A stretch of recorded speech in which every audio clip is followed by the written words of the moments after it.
You know who my father is? Brandon Keller stood in the middle of the garage, jaw tight, chest puffed out like he was waiting for applause. Megan Whitmore looked up from the invoice she was writing, didn't blink, didn't flinch. I know who you are, she said quietly. That's enough. Nobody in Redwood Valley knew it yet, but those 4 words were the beginning of something Brandon Keller was completely unprepared for. Before we go any further, if this is your first time here, hit that subscribe button right now and follow this story all the way to the end. And drop a comment telling me what city you're watching from. I want to see exactly how far this story travels. The morning Brandon Keller's truck broke down on Route 9 outside Redwood Valley, Oregon, was not a morning that felt like it would change anything. The sky was gray and heavy, the kind of gray that sits low over the valley in early autumn and makes everything feel older than it is. The trees along the roadside had already started turning, copper and amber bleeding through the green, and the wind carried just enough bite to remind you that summer didn't live here anymore. Megan Whitmore got the call at 6:42 in the morning. She was already under a Silverado when her phone rang, her hands black with grease up to the wrists, a socket wrench in her right hand, and half a cup of cold coffee sitting on the concrete beside her left knee. She didn't answer immediately. She finished tightening the bolt she'd been working on, then slid out from under the truck, wiped her hands on the rag she kept tucked into her belt, and picked up the phone. Whitmore towing. Yeah, hey, I need a tow. My truck died on Route 9, about 2 miles past the Eastgate overpass. The voice was young, impatient in that particular way that people are impatient when they've never actually had to wait for anything. What's the make and model? It's a Ram 1500, brand new. 2 months off the lot. I can be there in about 25 minutes, Megan said. A pause, like he was deciding whether 25 minutes was acceptable. Fine, but I need this handled fast. I've got somewhere to be. Megan said she understood, ended the call, and went to get her keys. Her sister Rachel was in the small office at the front of the garage when Megan walked through, pulling her jacket off the hook by the door. Rachel was 28, 6 years younger than Megan, with the same blonde hair and the same steady gray eyes. But where Megan moved through the world quietly, Rachel moved through it with the full force of everything she was feeling at any given moment. Who was that? Rachel asked without looking up from the computer. Breakdown on Route 9, Ram 1500. New truck, apparently. Rachel finally looked up. You want me to come? No. Finish the Hendersons' paperwork. They're picking up the Accord at noon. Megan pulled out of the lot at 6:51. The tow truck groaned a little the way it always did on cold mornings, the old diesel engine taking its time to settle into something comfortable. She'd been meaning to look at the injectors for weeks. There was always something more urgent. She found the Ram 1500 exactly where the caller said it would be, pulled off onto the narrow gravel shoulder with its hazards blinking orange against the gray morning. It was a beautiful truck. Dark metallic blue, not a scratch on it, the kind of vehicle that had never seen a dirt road or done a day of actual work. A truck bought for the look of it. The man leaning against it was tall, not just tall built, wide through the shoulders in the way that comes from years of deliberate, disciplined effort. He was maybe 24, 25, with a jaw that looked like it had been carved out of something hard, and the kind of posture that expected rooms to rearrange themselves around him. He had on an expensive jacket, the logo of a well-known boxing gym embroidered on the chest, and he watched Megan's tow truck pull up with an expression that was already somewhere between annoyed and disappointed. She stepped out, clipboard in hand, Whitmore towing. What are we dealing with? He looked at her for a moment. Then he looked at the tow truck, then back at her. You're the mechanic? And the driver, Megan said. What happened? It just died. I was driving, everything was fine, then the engine light came on and the whole thing just shut off. Brand new truck, 2 months, that shouldn't be possible. Megan nodded slowly. Did the temperature gauge spike before it shut off? He blinked, like the question surprised. Yeah, actually. Yeah, it did. Probably the cooling system. Could be a hose, could be the water pump. We'll know more when we get it back to the garage. She was already moving toward the front of the truck, checking the ground beneath it for fluid. How long is that going to take? Depends on what we find. She straightened up and looked at him. You have coverage, AAA, dealer, warranty. My father handles all of that. Okay, do you have the paperwork with you? Or does he need to be contacted directly? Something flickered across his face. It wasn't quite irritation. It was closer to the specific discomfort of a person who is used to their father's name opening doors, realizing they might have to actually participate in a process. I'll call him, he said. What's your name? Megan Whitmore. Brandon Keller, he said, like she should recognize it. She wrote it on the clipboard without any change in expression. That was the first moment he decided he didn't like her. She got the RAM hooked up without drama, checked the connection twice the way she always did, and they made the drive back to the garage mostly in silence. Brandon sat in the passenger seat of the tow truck with his phone out, texting with focused intensity, occasionally glancing around the cab with the poorly concealed disdain of someone who had never been in a working vehicle before. There was a coffee-stained road atlas in the door pocket. A spare work glove on the floor. A small photo tucked into the corner of the sun visor, a man Megan's age, laughing at something. Standing in front of a different, older tow truck. Brandon noticed the photo. Who's that? Megan kept her eyes on the road. He's my father. He run the business? He did. He passed 4 years ago. A beat of silence. Oh, then and you just kept it going yourself? Yes. He seemed to be working through whether that impressed him or confirmed something he'd already decided. He settled on a kind of grudging neutrality and went back to his phone. At the garage, Megan got the RAM onto the lift and started her inspection. Rachel came out from the office within a few minutes. Sized up Brandon with the quick, accurate assessment she applied to everyone, and went to make a fresh pot of coffee without saying anything. Brandon paced near the entrance, took a phone call that involved a lot of listening and one-word answers, and then came to stand beside Megan while she worked. So what's the verdict? Give me a few more minutes. Ballpark. She looked up at him. I don't give ballparks. I give you the actual answer when I have it. He wasn't used to that. She could see it, the small recalibration happening behind his eyes, the reaching for a response that didn't sound as put out as he felt. Fine, he said. It took her 11 minutes to confirm what she'd suspected. The upper radiator hose had developed a small but catastrophic split right at the clamp. The coolant had bled out faster than the gauge could keep up with, and the engine had gone into thermal protection mode before it could sustain permanent damage. He'd gotten lucky. Another 5 minutes of driving, and he would have been looking at a seized engine and a bill that would have made the repair cost look like a rounding error.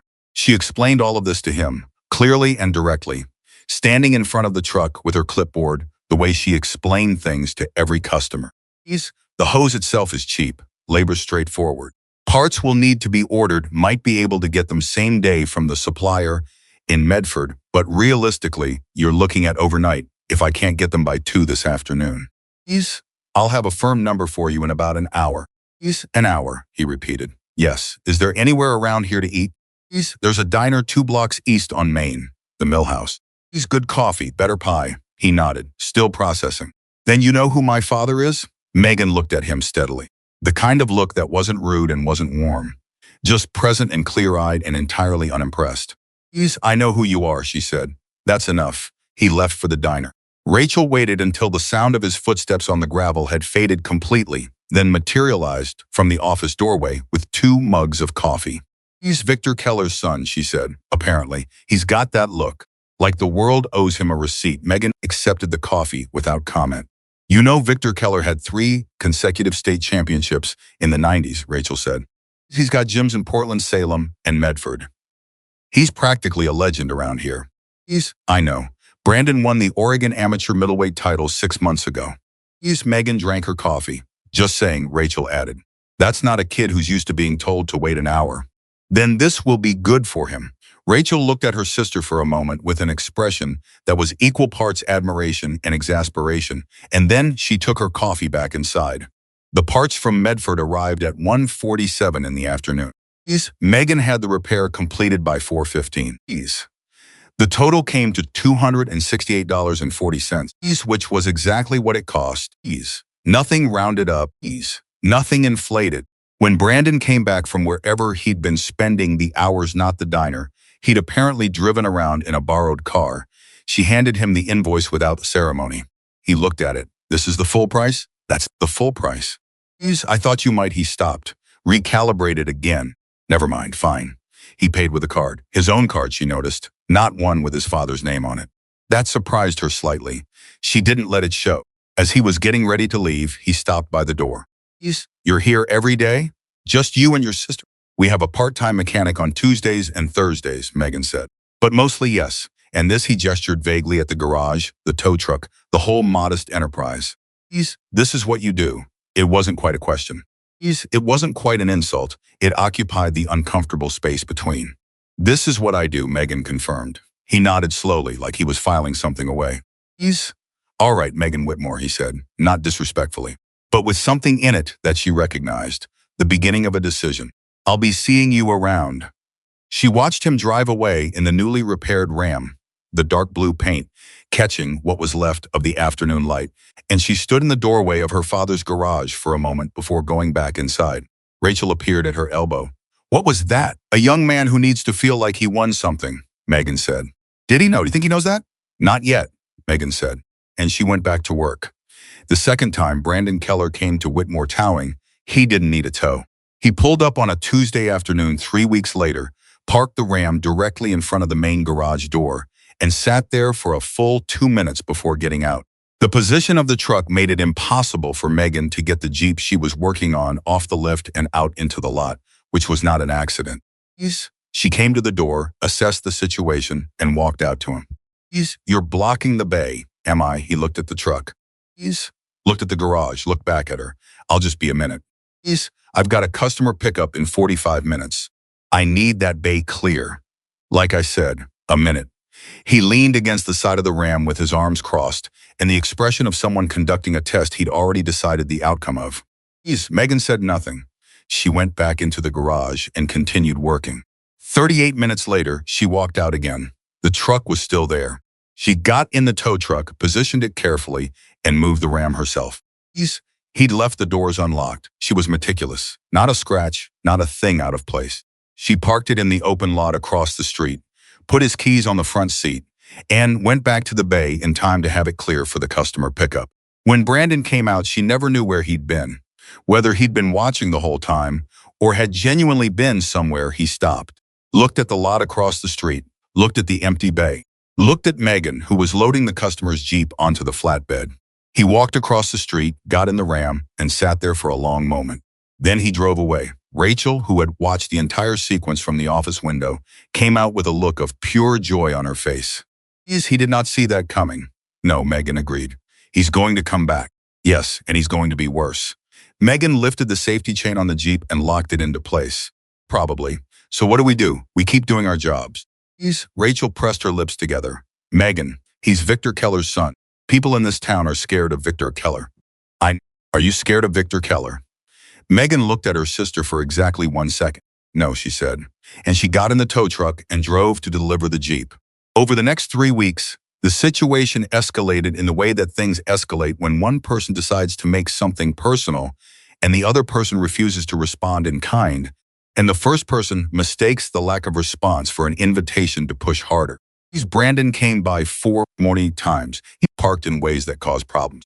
He stood near the garage entrance while potential customers were coming in and said things, casual and loud, things like, I heard they lost a transmission job last month, or I don't know. My buddy took his truck there and said the work took twice as long as they promised. None of it was specific enough to be actionable. All of it was designed to chip away. He told his circle of friends, and Brandon Keller had a large circle, because Victor Keller's reputation cast a wide and comfortable shadow that Whitmore Towing was struggling, that the woman running it didn't really know what she was doing, that it was a charity case at best. 2 customers who'd been coming to Megan for years quietly started going to the dealership in Grants Pass for their service work instead. The Hendersons, who'd been bringing their vehicles to Megan since her father ran the place, mentioned apologetically that they were thinking of trying somewhere new. Tom Henderson, who was 67 and had known Megan since she was a little girl, couldn't quite meet her eyes when he said it. You understand, he said. It's just you know how things are. We don't want any trouble. I understand, Tom, Megan said. She said it without bitterness. She meant it. Rachel did not take any of it without bitterness. Rachel was not built for quiet endurance the way Megan was, and watching her sister absorb blow after blow without striking back made Rachel feel something that was very close to physical pain. This is wrong, Rachel said one evening, after the shop was locked up, and they were sitting at the small table in the back with the week's receipts spread between them. The numbers were not good. They were not catastrophic, but they were not good, and the trajectory was troubling. He's deliberately hurting your business. There should be something you can do. There is, Megan said. Keep working. Keep doing good work. Let the quality speak. That's not fast enough. We could go to the police. And tell them what? A man parks his truck in an inconvenient place and says things to people? He hasn't done anything technically illegal, Rachel. He's harassing you. He's behaving like a spoiled young man who isn't used to being treated like everyone else.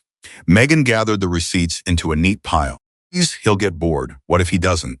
Megan was quiet for a moment. She looked at the pile of receipts.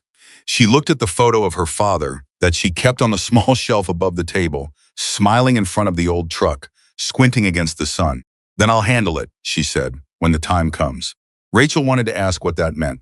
She'd been wanting to ask it for years about a dozen different things. There were parts of her sister's life that Megan had never explained, years that were summarized with the briefest possible words.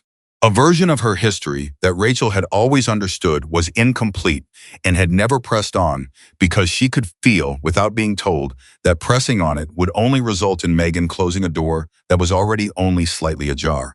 But sometimes, in moments like this, Rachel caught a glimpse of something behind Megan's eyes. Something that was very old and very settled. Not coldness. Nothing like coldness.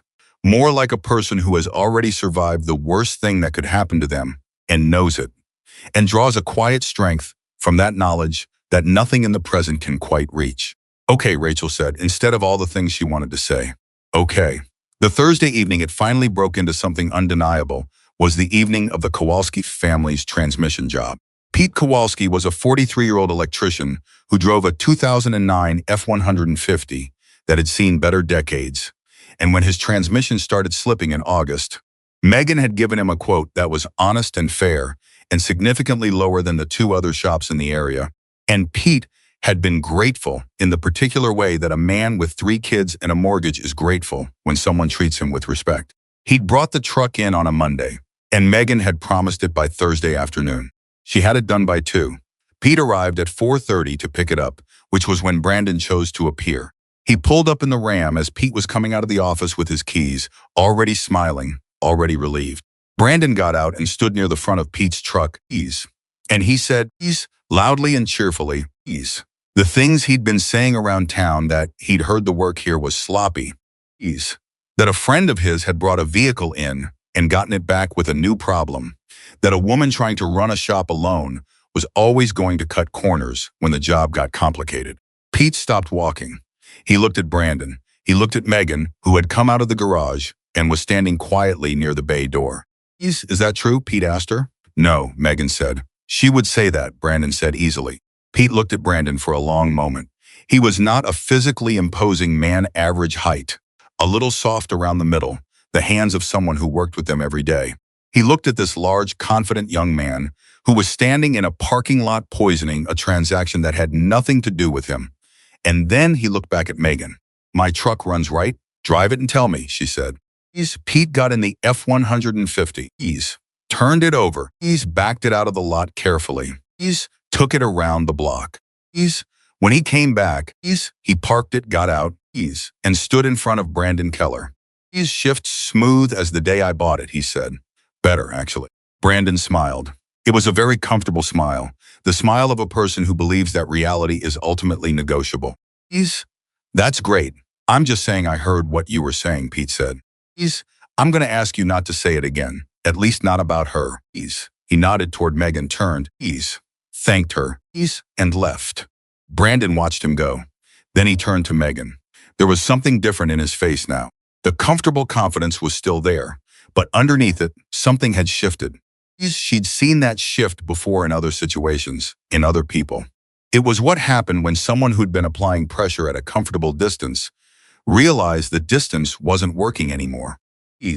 You've got people trained, he said.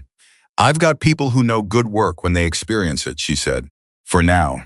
He took a step toward her. I've been thinking about why you don't just sell. This whole thing, he gestured at the garage. It's a lot for one person. Your father left you a headache, if we're being honest. The mention of her father landed differently than he expected. He saw it. Her face didn't change, but something very slight shifted in the quality of her stillness. You should go now, Brandon, she said. I'm just making conversation. You're not. You're doing what you've been doing for 3 weeks, and I've been patient with it because you're young and you're used to getting a reaction. But I'm telling you directly, and only once, leave my father out of it. A beat of silence, or what, he said. Megan looked at him. Just looked at him. No threat in it, no challenge. Just a clear-eyed, steady attention that she turned on him like a light, and the light showed everything it touched. Brandon held the look for 5 seconds. Then he got in his truck and left. Rachel had watched from the office window. She came out now, slowly, and stood beside Megan in the parking lot. That was different, Rachel said carefully. Yes. He's going to come back with something worse. I know.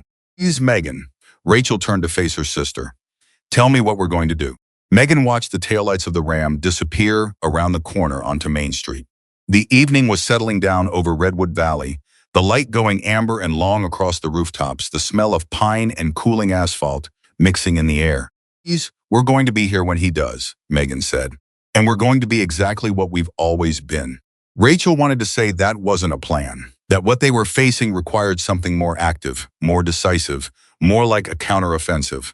But something in her sister's voice stopped her. Not the words, the weight behind them. The absolute bedrock confidence of someone who knows not hopes, not believes, but knows exactly how capable they are and exactly what they are capable of withstanding. You've been through worse than this, haven't you? Rachel said. It wasn't a question. Megan didn't answer, but she didn't deny it either. And for Rachel, that silence said more than a year of explanations could have. The call came in on a Saturday morning 3 days later. Not a breakdown, not a customer.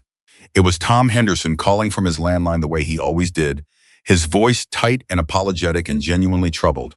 Megan, I need to tell you something, and I need you to know that I'm telling you because your father was my friend for 30 years, and I owe him at least that much. What is it, Tom? Brandon Keller was at the Rotary breakfast yesterday. He was talking about you, not just the usual things. He was saying, Tom stopped. She heard him breathe. He was saying you've been falsifying service records, that you charge for work you don't do, that someone's filing a complaint with the state licensing board. Megan was very still. Is any of that true, Megan? No, she said, not a word of it. I know that, Tom said immediately. I know that, but that's what he's saying. And people are listening because you know how it is. You know his father's name carries weight around here. Yes, she said, I know how it is. I'm sorry, Tom said. I wish I had more to offer than a warning. The warning's enough, Tom. Thank you. She hung up. Rachel was watching her from across the garage. What? Rachel asked. Megan set the phone down on the workbench very carefully, the way you set something down when you're making a decision about how hard to grip something going forward. He just changed the game, she said. What does that mean? What did he do? It means the patience part is almost over. She picked up a wrench and turned back to the engine she'd been working on. Hand me the torque wrench. Rachel handed it to her. And stood there. And didn't say another word. Because she understood. Finally and completely. That her sister was not running from anything. Had never been running from anything. That the quiet and the patience and the steady daily work were not the behavior of a woman who didn't know how to fight. They were the behavior of a woman who knew exactly how to fight and was choosing, for reasons of her own, the precise moment to begin. And Rachel understood, with a clarity that settled into her bones, that she would not want to be Brandon Keller when that moment arrived. The licensing board complaint arrived on a Wednesday. It came in the form of an official letter from the Oregon Department of Transportation, Business Licensing Division, printed on state letterhead, with a case number at the top, and language that was precise and procedural, and designed to communicate the full weight of governmental authority without technically accusing anyone of anything yet. It informed Megan Whitmore that a complaint had been filed alleging fraudulent service documentation and billing irregularities at Whitmore Towing and Repair, and that an investigator would be in contact within 30 business days to schedule a review. Rachel read it twice standing in the middle of the office, then set it on the desk and looked at her sister. 30 business days, she said. 6 weeks, roughly, Megan said. He actually did it. He filed a fake complaint with the state. Someone did, Megan said carefully. We don't know it was him directly. Megan, I know, this is not parking in front of the bay anymore. This is a legal action. This could cost us our license. This could shut us down. It could, Megan said. Rachel waited for more. There wasn't more. Megan folded the letter along its original crease and set it on the corner of the desk with the same deliberate calm she brought to everything. And Rachel felt the particular frustration of watching someone refuse to panic when panic felt like the only honest response to the situation. What are we going to do? Rachel said. We're going to pull every service record we have for the last 3 years, organize them by date and vehicle, and make sure everything is documented completely. Megan opened the filing cabinet behind the desk. We do good work. We document our good work. When the investigator comes, they're going to find exactly what we've told every customer they'd find. That's the defense? Our records are clean? Our records are clean because our work is clean. She turned and looked at Rachel directly. That's not nothing. That's everything. Rachel put her hands on the desk and leaned forward. And what about Brandon Keller? What about the person who filed this thing? We just let him walk around free while we spend weeks defending ourselves from something we didn't do? Not forever, Megan said quietly. What does that mean? It means I know exactly what's happening. And I know exactly what to do about it. And the timing matters. She pulled a thick accordion file from the cabinet and set it on the desk. Help me organize these or don't. But don't tell me to panic. It won't help and it isn't in me. Rachel stared at her for 3 full seconds. Then she sat down, pulled the accordion file toward her, and started sorting. They worked for 4 hours that evening. Going through 3 years of service records. Invoices. Parts orders. Customer sign-offs. And diagnostic reports. Everything was there. Everything was documented in Megan's precise, unhurried handwriting, the make and model. The reported problem. The identified cause. The work performed, the parts used with their supplier invoice numbers, the final cost, the customer signatures. It was the paper record of a business run with the same discipline that Megan brought to everything. And as Rachel went through it, she felt the frustration slowly shifting into something else. Dad would have kept records like this, she said, around the 3rd hour. Megan looked up from the stack she was reviewing. He did. I learned from him. He also would have been furious right now. Probably. He would have gone over to Victor Keller's gym and had a very direct conversation. Probably, Megan said again with the smallest possible hint of something that might have been a smile. Is that what you're going to do? No. She turned back to her stack. I'm going to do something more effective than that. She didn't say what. In the following days, Megan made a point of saying nothing to no one about the complaint. She didn't mention it to customers. She didn't bring it up with Pete Kowalski when he stopped in to have the F-150's brakes checked.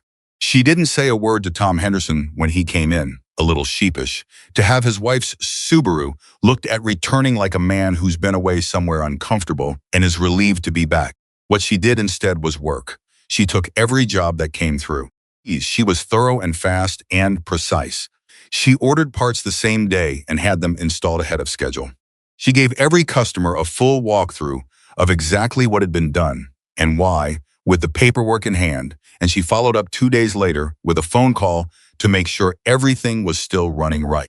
Word travels in a small town. It always does. The word that traveled about Whitmore Towing in those weeks was she shows up. She does what she says. She calls back. Brandon watched all of this from a distance. And Megan knew he was watching. And she let him watch.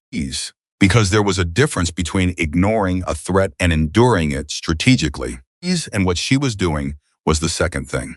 He came to the garage on a Friday afternoon, 11 days after the letter arrived. He didn't park in front of the bay this time. He parked in the small lot beside it, which was technically correct, and he walked in like he owned the floor he was standing on and stood in the center of the service area while Megan was on her back under a Chevy Equinox, adjusting the exhaust manifold. I heard you got a letter, he said. Megan kept working. Lots of people get letters. State licensing board kind of letter.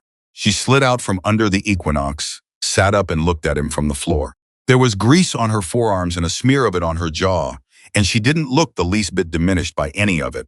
What do you want, Brandon? I'm just checking in. He put his hands in his jacket pockets. The boxing gym logo on the chest. That particular ease he wore like a second skin. Wanted to see how you were doing. I'm doing fine. She got to her feet. 6 weeks is a long time to have something like that hanging over a small business. He tilted his head. Must be stressful. Must be, she agreed. I've been thinking. He moved a few steps toward the workbench. Picked up a wrench. Turned it in his hand. Set it back down. You don't have to go through all of that. The investigation, the back and forth, the paperwork. You could just sell. Get a fair price for the building, walk away clean. My father knows some people who'd be interested in this location. There it was. Megan had been waiting for it. She'd known it was coming the way you know a storm is coming, when the air changes not from sight, but from the entire quality of the atmosphere around you.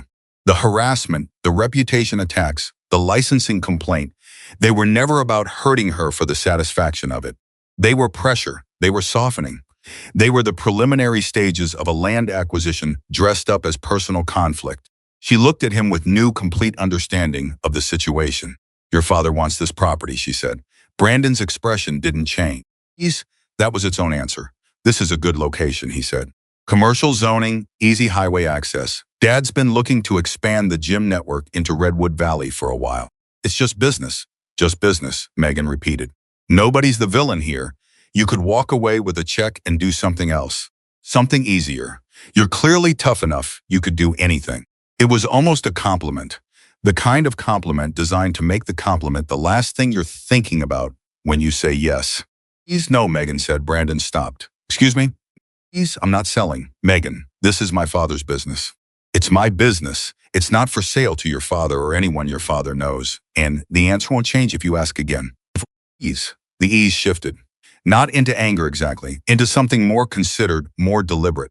This was the version of Brandon Keller she'd been waiting to see, not the petulant kid who parked in inconvenient places, not the casual bully spreading rumors at Rotary breakfasts. This was the version that had been coached, the version that was executing a plan. The complaint isn't going to go away on its own, he said. Even if the investigation clears you, and I'm sure it will, your records are probably fine. The process takes time. Customers get nervous. Some of them go somewhere else. And they don't always come back. He let that sit. And if there's a second complaint, the timeline resets. Rachel appeared in the doorway from the office. She'd heard. Megan saw her and held up one hand, barely just enough. Rachel stayed in the doorway. Are you threatening me? Megan asked. I'm explaining how things work, Brandon said. I'm trying to help you understand the situation you're in. I understand the situation perfectly, Megan said. Better than you know. Then be smart about it. I am being smart about it. She walked over to the workbench, picked up the clipboard with the day's work orders, and turned back to him. You're going to leave now, and you're not going to come back here. Or I'm going to document this conversation. The one we just had, along with every interaction we've had over the last month, and I'm going to send it to the same licensing board that received the complaint against me, along with a formal statement about what just happened in this room. Brandon's jaw tightened. Nobody's going to take your word over. I have a witness, Megan said. He looked toward the doorway. Rachel looked back at him with an expression like cut glass. A beat of silence stretched between all three of them. You'll regret this, Brandon said. Not loudly, quietly. Which was worse? Probably not, Megan said. Goodbye, Brandon. He left. Rachel didn't come fully into the room until the sound of the Ram's engine had faded down Main Street. Then she walked to where Megan was standing and stopped beside her. He's not going to stop, Rachel said. No, he's going to file another complaint. Or try to, Megan said. But now we have this conversation documented, and if a second complaint comes in, it establishes a pattern of coercion. That changes the legal landscape considerably. You knew he was going to say all of that, didn't you? Before he opened his mouth, Megan set the clipboard down. I knew what this was when he parked in front of the bay the first time. It wasn't about me. It was about the property. Brandon is the instrument. His father is the strategy. Victor Keller, Rachel said. He wants to build a gym here. He's been acquiring commercial properties on the Route 9 corridor for 2 years. There were 3 other small businesses along this stretch that sold in the last 18 months. I looked it up. Rachel stared at her. You looked it up. When? When Tom Henderson called me about the Rotary breakfast conversation. And you didn't say anything? I needed to be sure, Megan said. And then, when I was sure, I needed Brandon to come here and say it himself. With you as a witness. Rachel's mouth opened, then closed. Then she sat down on the wheeled stool by the workbench and put her hands on her knees. You're not just enduring this, Rachel said slowly. You've been building a case. I've been letting him build it for me, Megan said. There's a difference. Rachel was quiet for a long moment. Then what happens next? Now we wait for the second move, Megan said. And we're ready when it comes. The second move came faster than either of them expected. It wasn't a second complaint. It was something more immediate and more visceral. The kind of escalation that happens when someone realizes that patience and strategy are not going to produce the capitulation they expected, and they decide to bypass strategy altogether. It was a Thursday evening, just after closing. Rachel had gone home an hour earlier. Megan was finishing up a brake job on a Dodge Durango that she'd gotten to late because the parts delivery had been delayed, working by the lights she'd strung across the service bay because the light was better than the overhead floods. She was focused, the kind of focused that comes from years of working alone in the quiet hours, not distracted, not unaware, just deeply concentrated on what was in front of her. She heard the vehicles before she saw them. Not the ramp. Multiple vehicles. Trucks, from the sound of it. They pulled into the lot without drama, not fast, not aggressive, the controlled entrance of people who have thought about what they're doing and decided to do it calmly. There were 4 of them. Young men, all of them Brandon's age or close to it, the broad-shouldered, gym-built type that collected around successful trainers the way satellites collect around a gravitational center. One of them, Megan, recognized Danny Reese, who'd won the state amateur welterweight title 2 years ago and trained at Victor Keller's Portland gym. Brandon was with them. He walked into the bay like he was walking into a room he owned. Working late, he said. Megan set down her tools and straightened up. She looked at the 5 of them, and she did the math quickly and quietly in the part of her mind that had always been good at that particular math. Shop's closed, she said.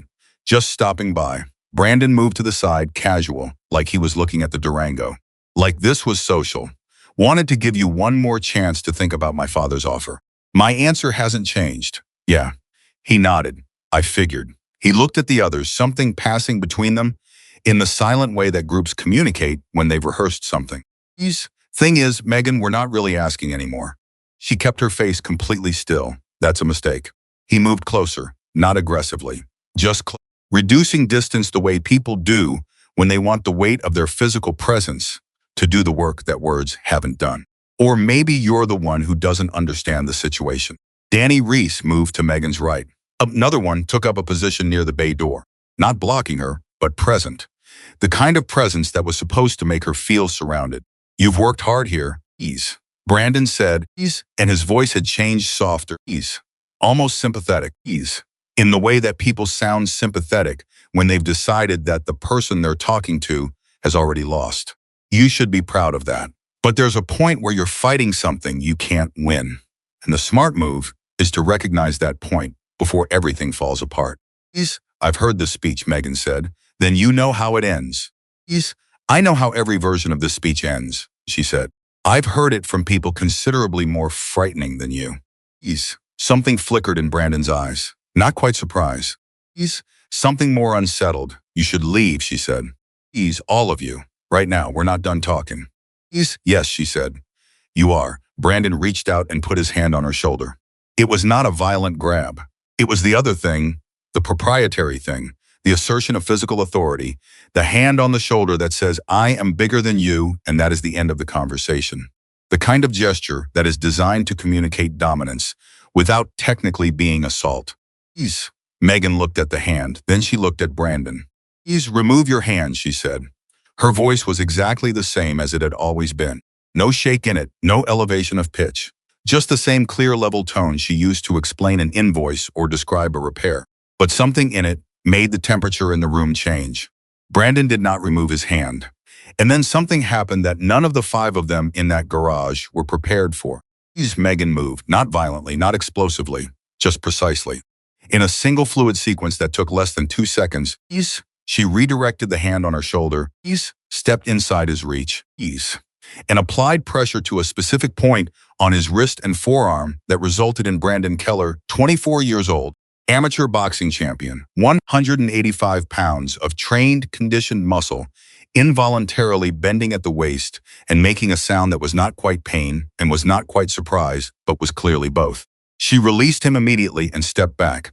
The other 4 did not move. They had been ready for a lot of things. They had not been ready for that. Brandon straightened up slowly. His face had gone through several colors. He looked at his wrist. He looked at Megan. Security footage. Megan said, and she nodded toward the upper corner of the bay, where a camera she'd installed 6 months ago and never mentioned to anyone was running continuously. This whole area, motion activated, uploads to cloud storage automatically. So we all have a record of tonight. She looked at Brandon with complete steadiness. You walked in here after hours with 4 men. You made verbal threats about my business. You put your hand on me. All of it is on record. The silence was total. Now she said, you're going to leave. And this time when I tell you not to come back, I need you to believe me. Brandon looked at the camera. He looked at her. He looked at Danny Reese, who looked at the floor. You're going to regret, Brandon. Her voice was quiet and absolute. You don't know what I've been through. You don't know who I am. You've been making decisions about me based on what I look like and what I drive and what you assumed. That's a mistake that you still have time to stop making. She paused. Walk out of here tonight and don't come back. And this footage stays exactly where it is. As insurance. That's all. But if you escalate this further, she didn't finish the sentence. She didn't need to. Danny Reese turned and walked out of the bay. After a moment, the others followed. Brandon stood alone for 5 more seconds. And the 5 seconds were important because they were the seconds in which something changed in him, not completely. Not permanently, perhaps. But something, and then he walked out. Megan listened to the trucks leave. Then she sat down on the stool by the workbench and put her hands flat on her knees and breathed. She sat that way for 3 minutes. Not because she was scared, she wasn't scared, but because she was allowing something to pass through her. The specific aftermath of a physical confrontation, the adrenaline and the clarity and the quiet that comes after both. She'd felt it before. She knew how to let it move through her without grabbing onto it. She picked up her phone and called Rachel. Rachel answered on the second ring. What's wrong? Nothing's wrong, Megan said. But I need you to know what happened tonight so you're not surprised by anything tomorrow. She explained it simply and completely. Rachel listened without interrupting, which was unusual enough that Megan took notice. When she finished, Rachel said to the camera, yes, you put that up 6 months ago. Yes, before any of this started with Brandon. Before this started with Brandon, Megan confirmed. I've had the camera since the break-in attempt 2 years ago. But I moved it to cover the service bay more completely about 6 months ago. Rachel was quiet for a moment. Megan, did you know something was coming before Brandon, before all of this? Megan considered the question. I knew the properties on this corridor were being looked at. I'd seen enough to know that when commercial property in a corridor like this gets interesting to developers, small businesses have a hard time. I wanted to be prepared. Prepared, Rachel said. Then, very quietly, who are Megan almost smiled. I'm your sister. I'll see you tomorrow morning. She hung up, stood, and went back to the Durango's brakes. It was 11:20 when she finished. She turned off the bay lights, locked up, and drove home through streets that were quiet and mostly dark. The town settled in for the night, and she felt the familiar quality of Redwood Valley at its resting state, the particular piece of a small place where people mostly tried to do right by each other and mostly succeeded, and where the exceptions to that rule were usually more lost than malicious. She thought about Brandon Keller driving home tonight, what he was feeling, whether anything in the last 2 hours had landed somewhere real in him or whether it had only rearranged his strategy. She'd met people who couldn't be reached, people for whom every setback simply redirected them toward a harder version of the same impulse. She didn't think Brandon was that kind of person. She thought he was a young man who had been taught that force and status were the only currencies that mattered, and who had never been placed in a situation that genuinely challenged that lesson. Until now. Whether the lesson would take, that was another question. That was always another question. She went to sleep. The next morning arrived the way mornings in Redwood Valley always did, steady and unhurried and indifferent to everything that had happened the night before. Megan was at the garage by 6:30. Rachel arrived at 7, looked at her sister for a long moment, and put the coffee on without saying anything. They were 3 hours into the day when Victor Keller walked in. He was 58 years old. And he was what Brandon was going to look like in 30 years. If Brandon's life went the way it was currently pointed large, he's physically commanding, even in the quiet of middle age, with the particular bearing of a man who had built something real through genuine physical discipline and had never entirely stopped seeing the world as a place that needed to be outcompeted. He walked into Whitmore Towing with the confidence of someone who'd won championships, built a business, and raised a son, and he walked in alone, which was either a sign of respect or a tactical choice or both. Megan was at the front desk. She looked up. "Mr. Keller," she said. He stopped in front of the desk. He took her in not dismissively, not the way Brandon had, but with the particular attention of a man who is genuinely reconsidering something. "I heard about last night," he said. "All right, Brandon told me what happened." "I imagine he did." Victor Keller put his hands in the pockets of his jacket. He looked at the service bay through the interior window. He looked at the photos on the wall, her father's truck, a few trophies from the Regional Business Association, a framed news clipping about the garage winning Best Local Service 3 years running. "Your father was a good man," he said. Megan said nothing. "I knew Gerald Whitmore. Not well, but I knew him. He was at every Rotary event, every chamber thing. Honest man." He looked at her. "That wasn't a compliment designed to get something. I'm just saying it because it's true." "Thank you," she said. "I didn't know Brandon was." He stopped, started again. "I told him to make the offer. Make it firmly. I didn't tell him to do what he did last night." "Did you tell him to file a licensing board complaint?" A pause. "No, that was his own initiative." "And the stories at the Rotary breakfast? The customers he talked to?" Victor Keller's jaw tightened. Not with anger at her, she could read the difference. With something else. "No. Your son has been applying significant pressure to my business for over a month," Megan said. "I want you to understand that I have documented all of it. Every instance. Dates, times, witnesses, security footage. She kept her voice even. "If this continues, I have more than enough to pursue legal action. And I will." Victor looked at her for a long moment. "What would you need to walk away from all of it?" he said. "Name a price." "This property isn't for sale," Megan said. "And my father's business isn't for sale. Not at any price." "The answer has always been no. I need you to take that back to wherever this started and make it final." He studied her face. Whatever he was looking for, he seemed to find it or find the absence of what he'd expected. "You really mean that," he said. "I really mean it." Victor Keller stood there for another moment. Then he nodded, a small, slow nod that seemed to be addressed to himself more than to her. "I'll deal with Brandon," he said. "I hope you do," Megan said. "He's not a bad person. He's just been convinced that what his father built gives him the right to take what he wants. That's a lesson with consequences, Mr. Keller. Better for everyone if he learns it from you than from the world." Something moved across Victor Keller's face that she hadn't expected. Something that was very close to pain. "You sound like his mother," he said quietly. He left without another word. Rachel appeared from the doorway of the parts room, where she had absolutely been listening to every word. "Victor Keller just told you that you sound like his ex-wife," she said. "Yes, what does that tell you?" Megan picked up the clipboard. "That there's a real person in there who got buried under the championship trophies, and a son who only learned the part that looked impressive." She moved toward the bay. "Call Pete Kowalski back. His oil change is ready." Rachel called after her. "Is it over?" Megan paused. She thought about Brandon driving away last night. She thought about the look on his face in that last 5 seconds.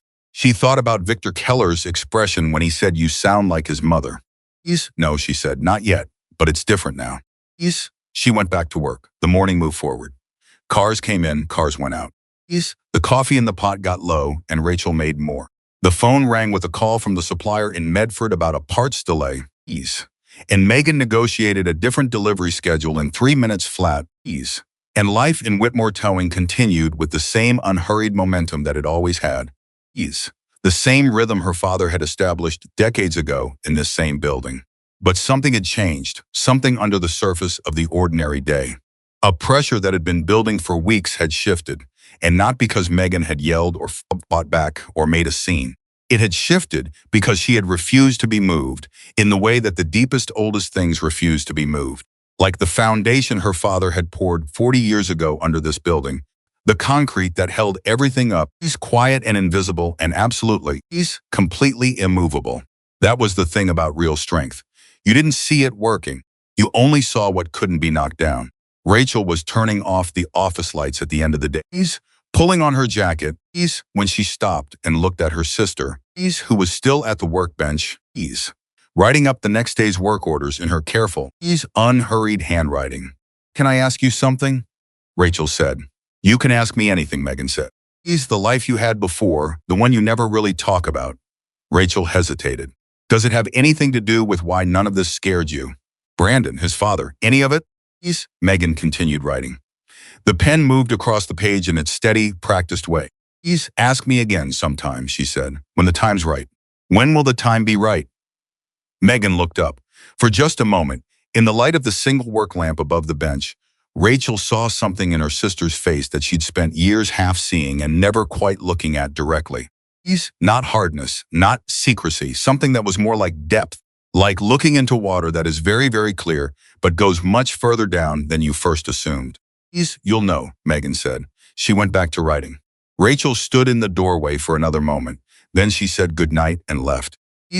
And Megan sat in the quiet garage in the pool of lamplight, writing tomorrow's work orders. And outside the window, Redwood Valley settled into evening around her, and somewhere across town, a phone was ringing in a house where a young man was sitting with his right hand flexed and unflexed, thinking about a 2-second moment that had rearranged everything he thought he understood about the world. 3 days passed without a word from Brandon Keller. 4, then 5. Megan noticed the silence, the way you notice the absence of a sound you've grown accustomed to, not with relief exactly, but with the careful attention of someone who knows that silence from a certain kind of person is rarely peace. It's usually preparation, the licensing board investigator called on the 6th day. His name was Gerald Foss, and he had the dry, unhurried manner of a man who had seen every version of every dispute that could arise between small businesses and the people who filed complaints against them. He scheduled the review for 3 weeks out. He was professional and brief and gave nothing away. "Standard procedure," Rachel said after Megan hung up. "Yes, 3 weeks. Yes, are you worried?" Megan looked at the accordion file of service records sitting on the corner of the desk, organized and complete and thoroughly documented. "No," she said. She meant it. The records were clean because the work was clean and had always been clean, and Gerald Foss and his standard procedure were going to confirm exactly that. What she was not at all certain about was what Brandon Keller was going to do with 3 weeks and the particular wounded pride of a young man who had come to her garage with 4 friends and left alone. The answer came from an unexpected direction. Danny Reese walked into Whitmore Towing on a Tuesday morning, alone, without the Ram behind him and without any of the others. He was 23 years old, had the compact, precise build of a natural welterweight, and he walked in with his hands visible and his posture carefully, deliberately non-threatening, which told Megan everything she needed to know about why he was there. "I'm not here with him," Danny said immediately. "I want to be clear about that." "All right," Megan said. "I wanted." He stopped. Looked at his hands, looked back at her. "I wanted to apologize. For Thursday night. Being there, being part of that." Rachel appeared in the office doorway and stayed there. "What you did to Brandon," Danny said. "That I've never seen anything like that. I've been training 4 years. I know people who've been training 15 years. Nobody moves like that." "Thank you for coming in," Megan said. "I don't think he's done," Danny said. "I think you should know that. He's been the way he's been since Thursday. It's not good. He's not taking it like something he learned from. He's taking it like something he needs to fix." "What does that mean specifically?" Danny looked uncomfortable. The uncomfortable look of loyalty, pulling in 2 directions and finally settling somewhere that costs something. "There's talk about the festival," he said. "The community festival at the end of the month. He's been telling people he's going to do something there. Something public. I don't know exactly what. He hasn't said it directly. But I know Brandon. And when he says he's going to do something in front of people, it's because the audience is the whole point." Megan said nothing for a moment. She was thinking. "Why are you telling me this?" Danny met her eyes. "Because what he's doing to your business is wrong. And because the night we came here when you could have," he stopped again. "You didn't do more than you needed to. You could have hurt him badly. I've got eyes. I know what I was looking at. You held back." He shook his head. "He doesn't deserve that, but you gave it to him anyway." He left without waiting for a response. Rachel came fully into the room and stood behind the desk. She waited a beat. "The festival is 4 weeks away," she said. "He's 3 weeks and 5 days, Megan said. "If he makes a scene there in front of the whole town." "I know." Public humiliation, a spectacle, something he can control the narrative on afterward, tell people whatever version he wants. I know, Rachel. So what do we do? Megan picked up the torque wrench from the bench and turned it in her hands once, the way she sometimes did when she was thinking the familiar weight of it, the precise mechanism. We finish what needs to be finished before the festival, she said, and we make sure that when he does whatever he's planning, the truth is already in the room. She didn't explain further, and Rachel, who had spent the last several weeks learning to read the architecture of her sister's patience, didn't push. What followed was one of the strangest fortnights Redwood Valley had seen in recent memory, though most of the town wouldn't have been able to say exactly why it felt strange. Nothing dramatic happened. There were no confrontations, no incidents, no visible escalation. But the people who paid attention, and in a town that size, there are always people who pay attention notice certain things. They noticed that Megan Whitmore started making calls.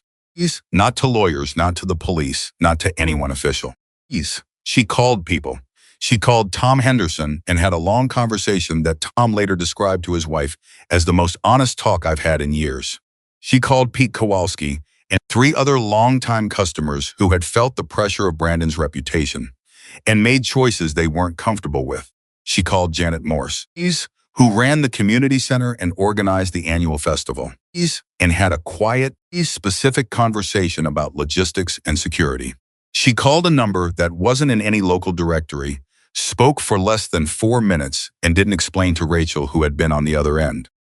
Rachel noticed that one. Who was that? She asked as casually as she could manage. Someone I used to know, Megan said. From before. From before. Rachel waited to see if there was more. There wasn't.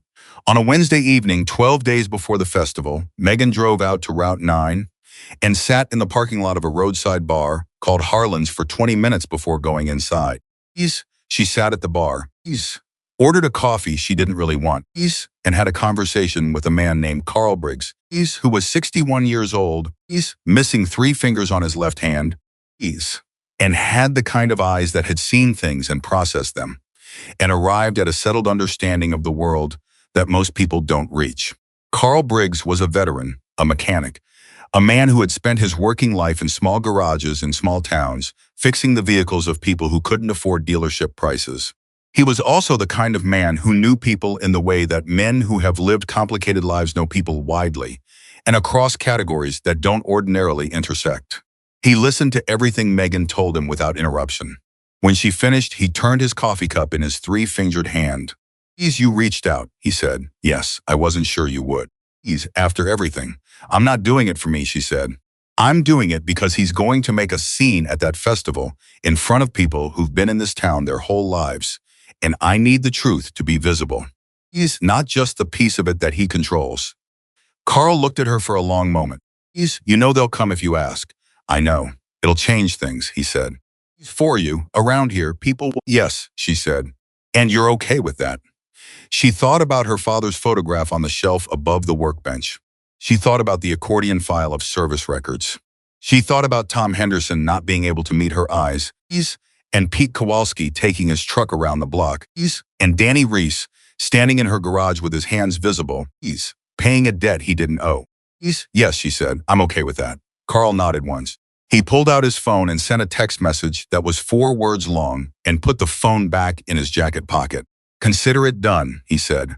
Megan drove home through the dark, and for the first time in months, she felt something loosen inside her chest. Not fear leaving, she hadn't been afraid. Something else. The particular tightness of a person who has been carrying something alone for a very long time, feeling the first hint of what it means to not carry it alone anymore. Meanwhile, Brandon Keller was doing what Brandon Keller did when he was preparing for something. He was training. He was in the gym every morning by 5:30, going through combinations on the heavy bag with the mechanical intensity of a person who has converted their emotional state directly into physical output. His father's gym in Medford was where he trained, and the trainers there, men who had worked with Victor Keller's fighters for decades, watched him and said nothing, because they had learned over the years that when a Keller was in that particular mode, commentary was neither welcome nor useful. Victor Keller watched his son train on a Friday morning and felt something he hadn't felt in a long time. Doubt. Not about Brandon's ability the boy could fight. Always had been able to, He had his father's timing and his mother's ferocity, which was a combination that had taken Victor a long way. The doubt was about something else, about whether the thing he'd built, the reputation, the gyms, the network of relationships that made the Keller name, mean something in this part of Oregon had produced in his son, something that he'd never intended and had failed to notice until a woman with a tow truck and a filing cabinet full of service records had held up a mirror. He thought about what Megan Whitmore had said to him. "You sound like his mother."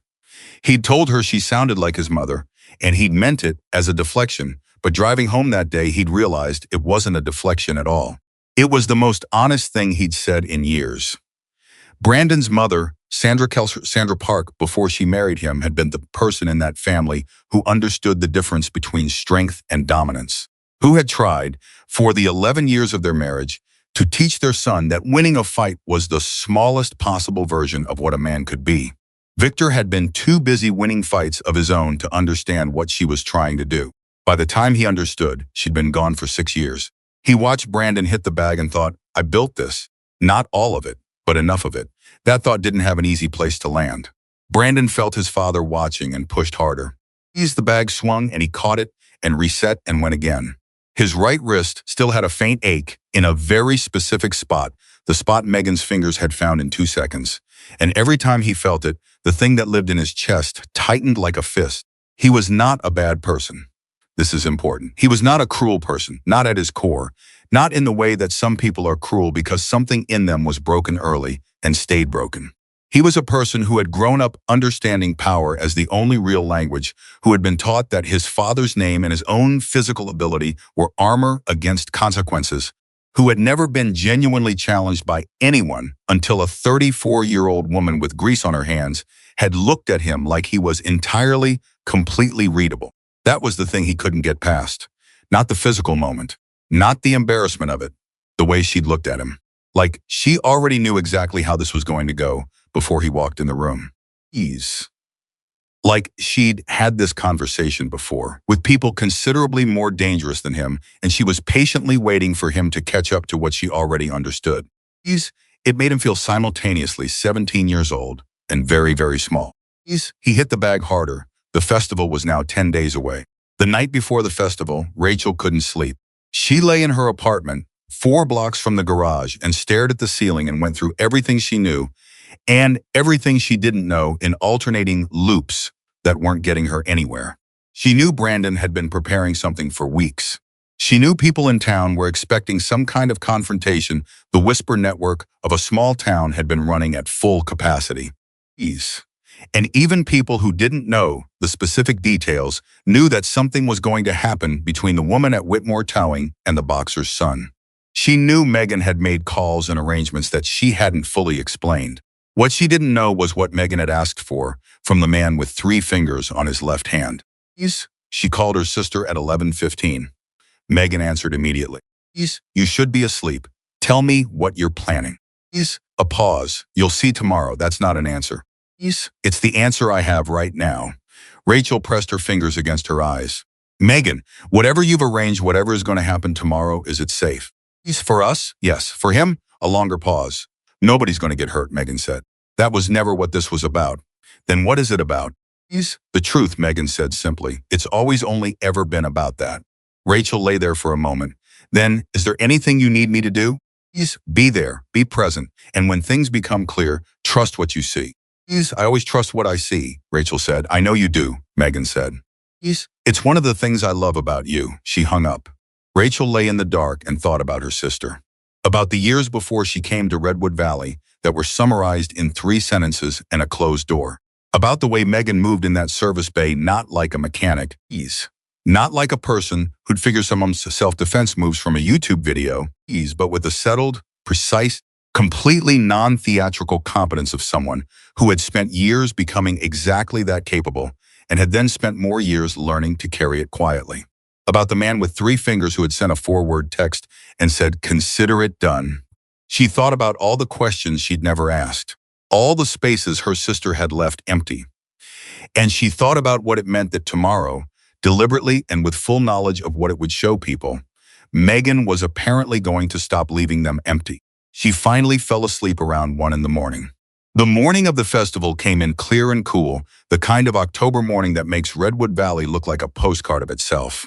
The town put these festivals on twice a year, spring and fall, and they were genuinely beloved in the way that community events are beloved in places where community is not taken for granted.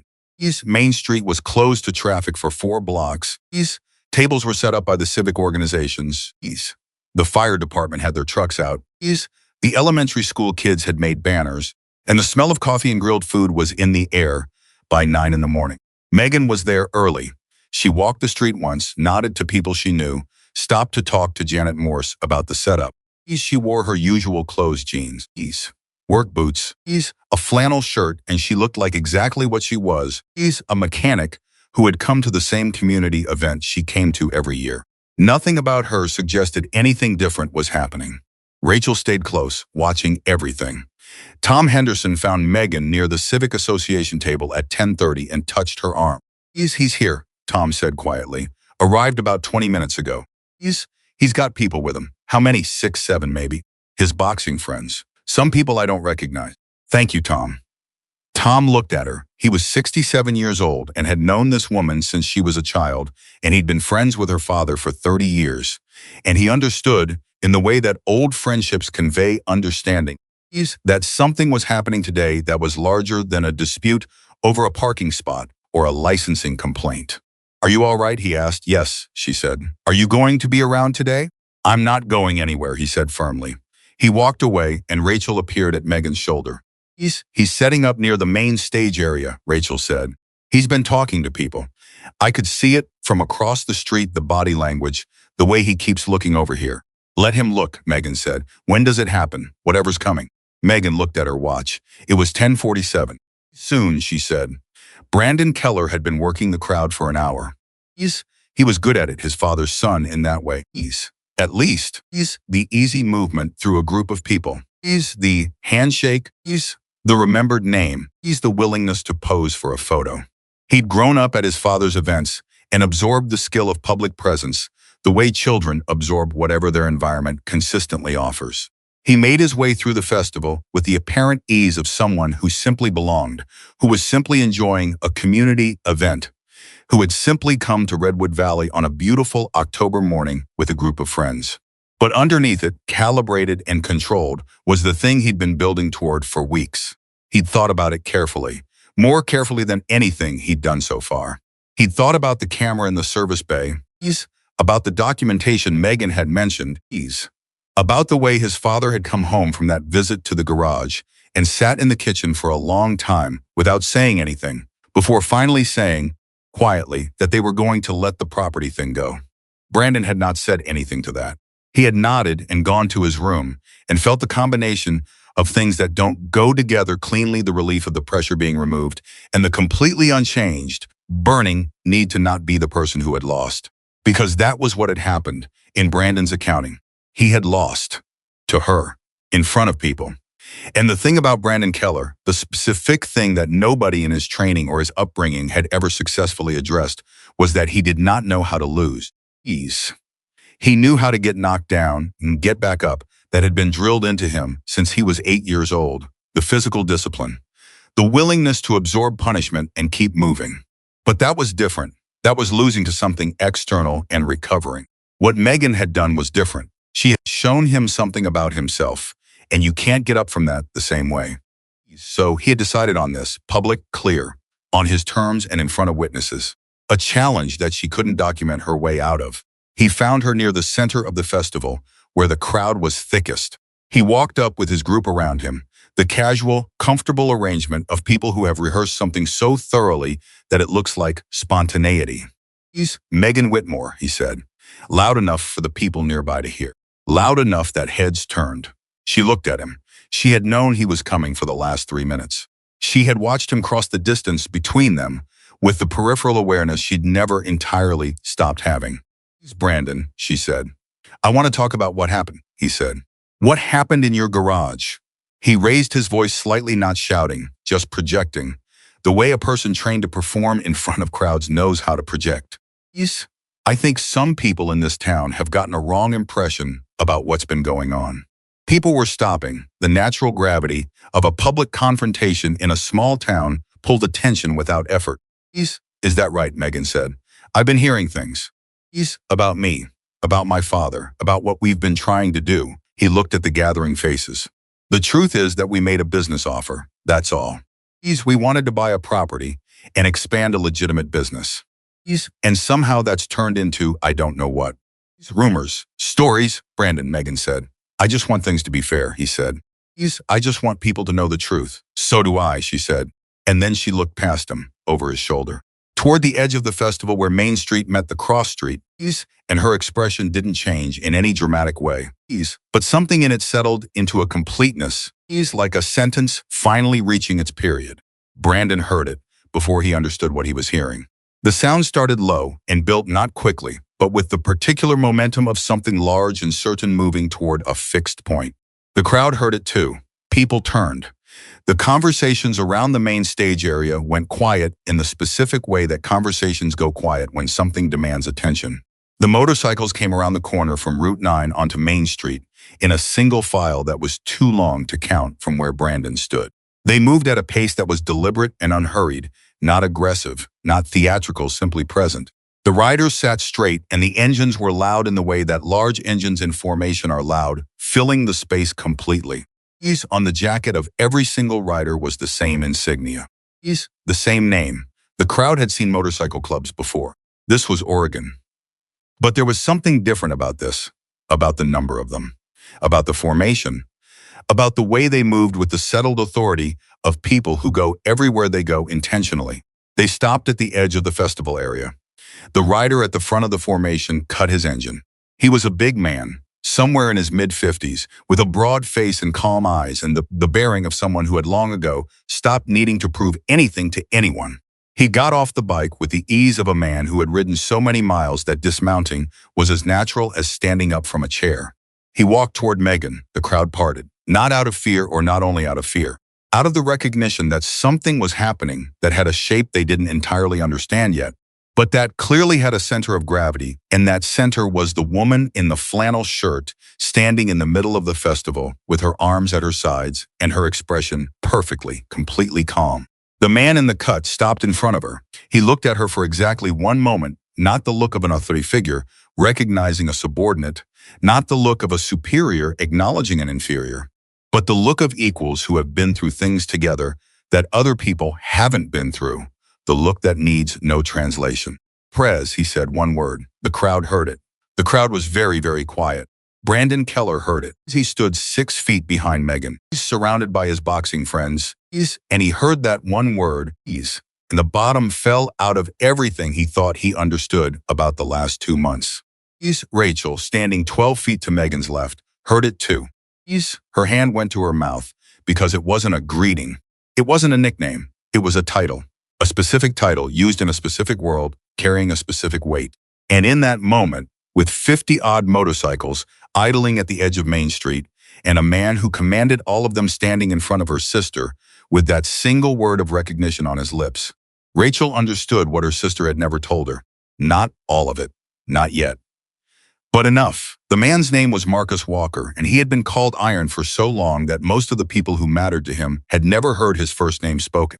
He had the hands of someone who had built and fixed and occasionally broken things over the course of a life spent in motion, and he stood in front of Megan Whitmore in the middle of the Redwood Valley Autumn Festival and waited.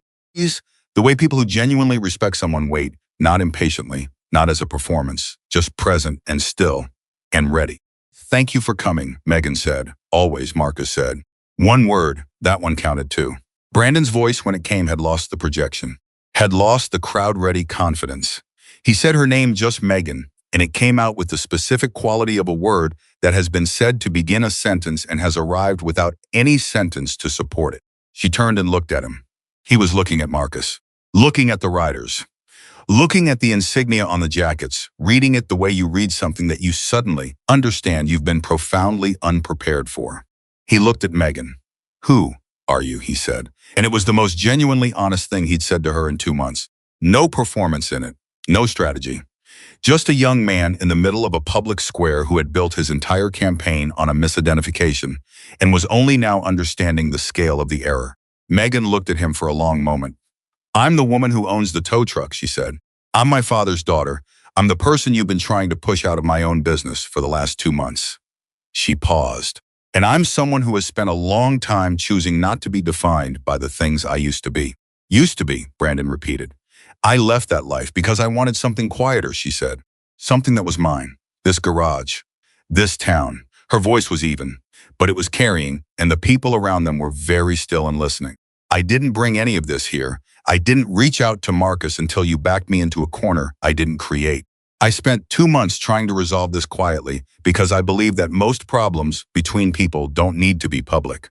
She looked at the crowd, not performing, not addressing them. He's just including them, the way the truth includes everyone in the room.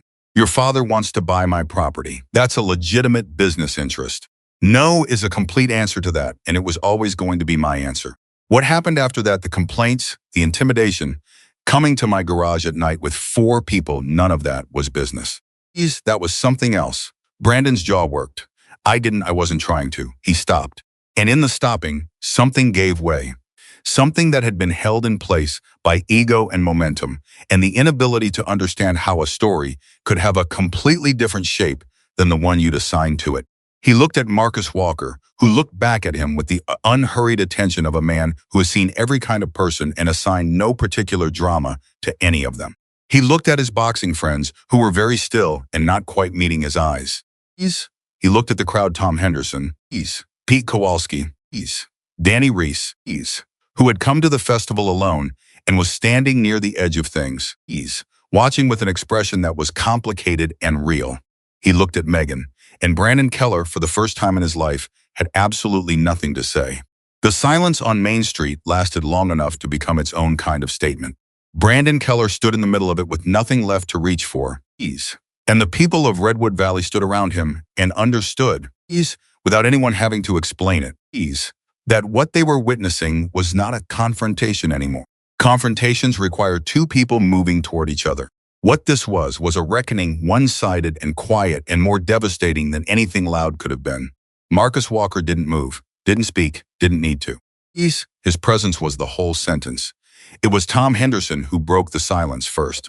He walked forward from the edge of the crowd, 67 years old, wearing the same corduroy jacket he wore to every festival, moving with the unhurried dignity of a man who has decided to do something and is not going to be theatrical about it. He stopped beside Megan and looked at Brandon directly. "I owe you an apology," Tom said. And it took a moment to understand he was talking to Megan. Not Brandon. "I stopped bringing my vehicles in because I was scared of your name," he said to Brandon, and now he was. "A young man's name, because of who his father is." He shook his head. "I've known this woman's family since before she was born, and I let myself be pushed around by reputation." He looked at Megan. "I'm sorry for that." Megan said, "Tom, you don't have to." "I know I don't have to," he said. "That's why I'm doing it." Pete Kowalski stepped forward next. No speech. He just stood next to Tom, arms crossed, and looked at Brandon with the specific expression of a working man who has been manipulated and knows exactly how it happened and has decided to be present and visible about where he stands. One by one, quietly, without coordination, people moved. Not dramatically, not as a mob, just shifted, reoriented. The gravity in the square changed, and everyone felt it, including Brandon, who stood and watched it happen, understood that this was something no boxing trophy and no father's reputation could have prepared him for. His friends had gone quiet beside him. Danny Reese had moved away from the group, not across the square, not dramatically, but a few feet, the physical distance of a person creating space between themselves and a position they no longer want to be associated with. Brandon's eyes moved to Marcus Walker. "How long has she?" He stopped. Swallowed. "How long has she known you?" Marcus looked at him with those level, unhurried eyes. "Long enough," he said. "What does that mean?" "It means the answer to your question is a long time and everything else that goes with it." Brandon looked at Megan. "You were, you are." He was struggling with the grammar because the grammar required him to understand something he was still assembling in real time. "You ran a chapter." Megan said nothing. He said. The word came out stripped of everything but its meaning. That's what he called you. What I was, Megan said, and what I am now are two different things. I came to Redwood Valley to run a garage, to keep my father's business alive. That was a real choice, not hiding, not running, a choice. But you could have, he stopped again. His hand moved vaguely toward the riders at the edge of the square. Anytime, from the beginning. You could have, she said simply. The full weight of that single syllable landed on him like something physical. She could have, from the very first day he parked in front of the bay. From the very first conversation she overheard at the Rotary breakfast. She had possessed the capacity to make everything he was doing collapse instantly from the first moment, and she had chosen not to use it.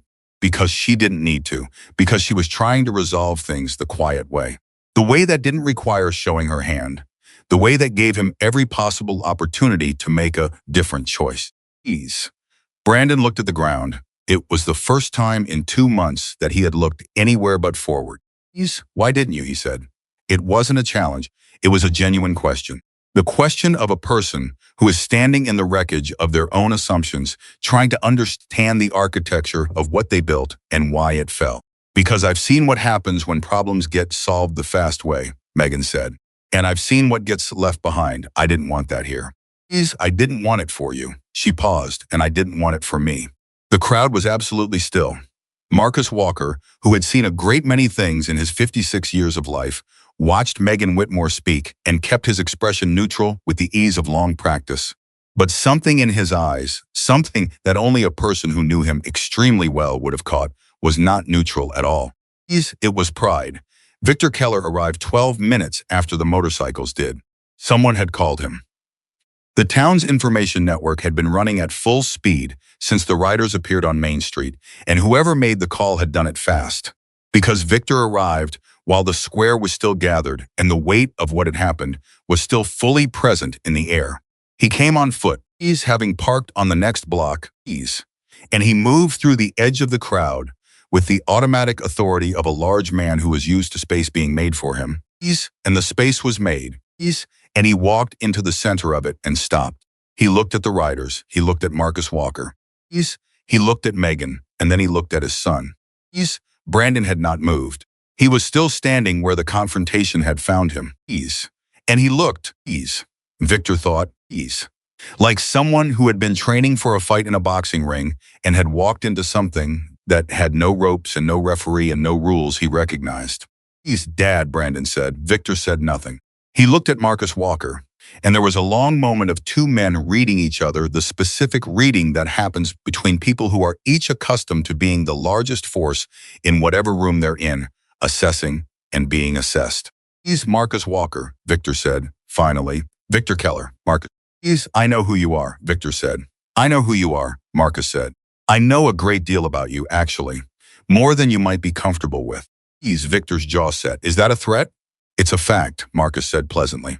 The same way knowing that Megan Whitmore spent 4 years as one of the most effective chapter presidents in the Northwest before she chose to retire and come home to run her father's garage is just a fact. Facts aren't threats. They're just inconvenient when you've been making plans that depend on people not knowing them. Victor Keller looked at Megan. And in his face was something that Megan had seen the beginning of when he came to her garage, the particular expression of a man who is reassembling his understanding of a situation and finding that the new pictures look considerably different from the one he was working from. You never said anything, Victor said to her. You never asked who I was, she said. You asked what my property was worth. He absorbed that. His hands were in his jacket pockets. He looked at his son. Brandon, he said. Brandon looked at his father. His expression was the expression of a 24-year-old who has just had the architecture of his own identity rearranged by public reality and is not sure what's holding anything up anymore. I didn't know, Brandon said. His voice was quiet. Not defensive, there was nothing left to defend. I thought she was just...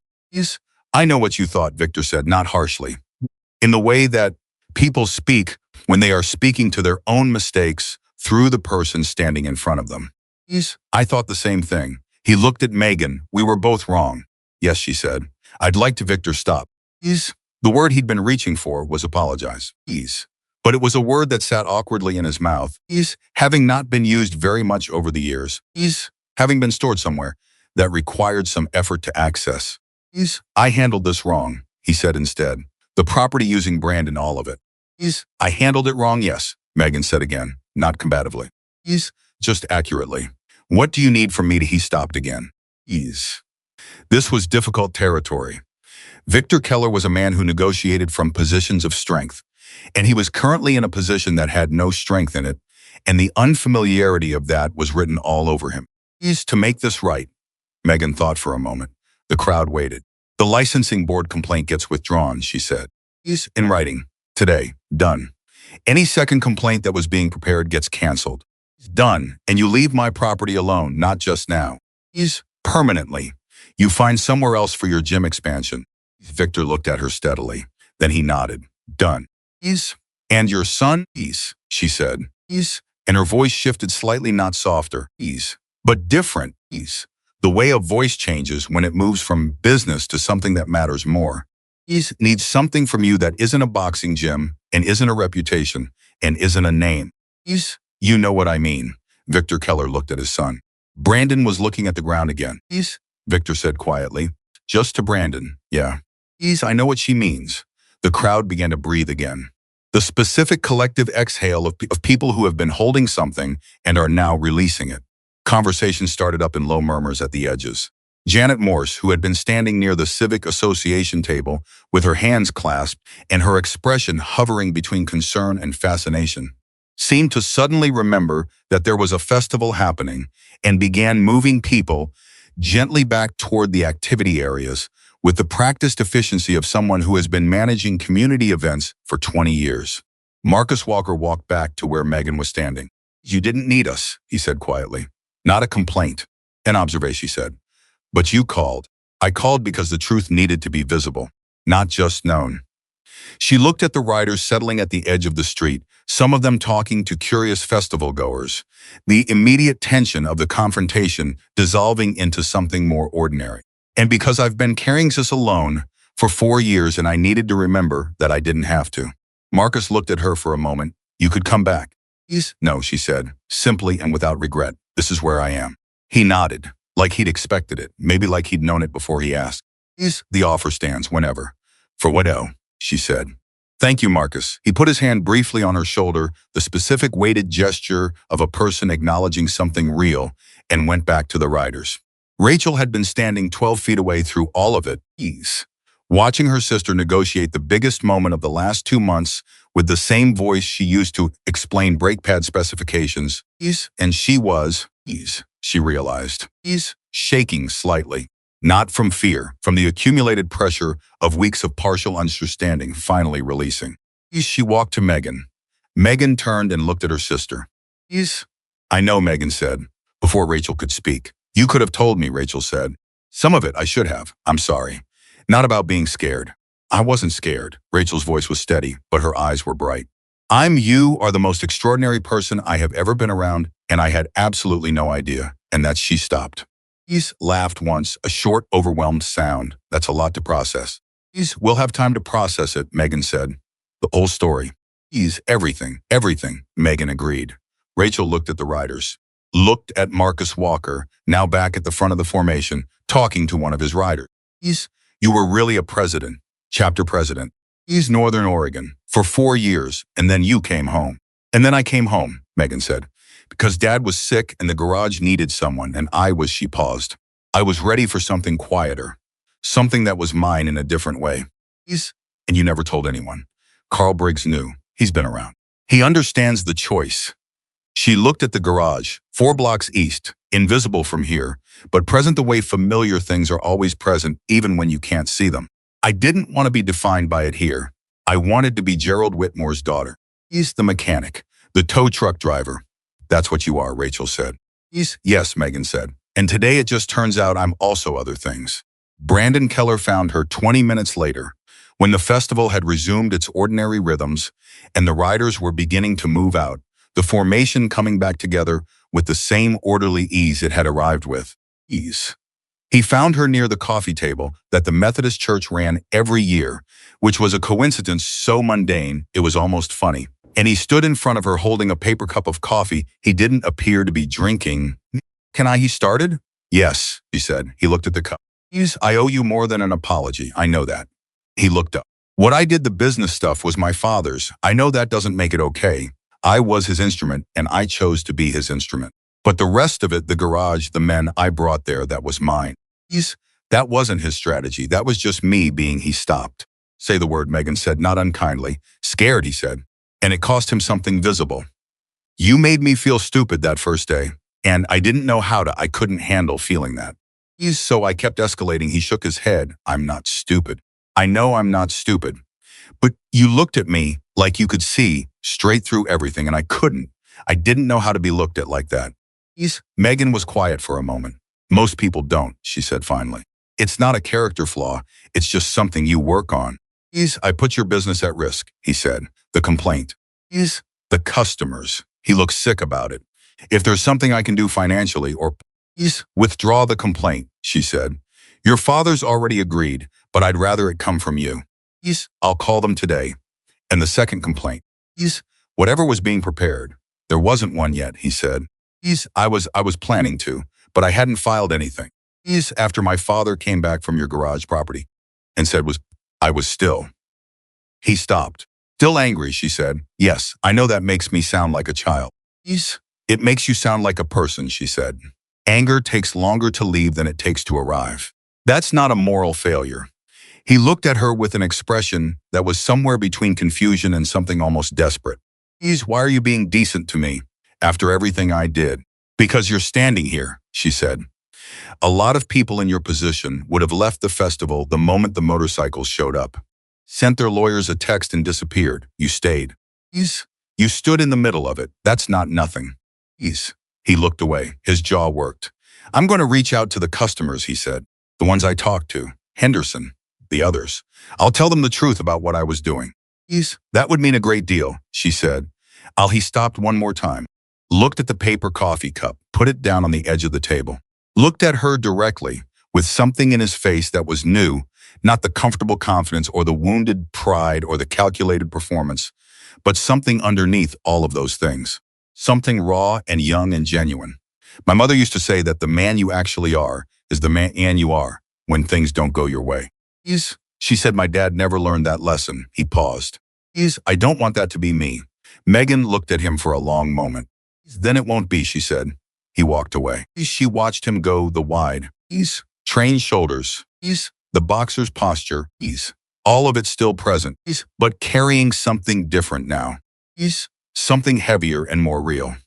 Tom Henderson appeared at her elbow with a coffee of his own. Well, she agreed.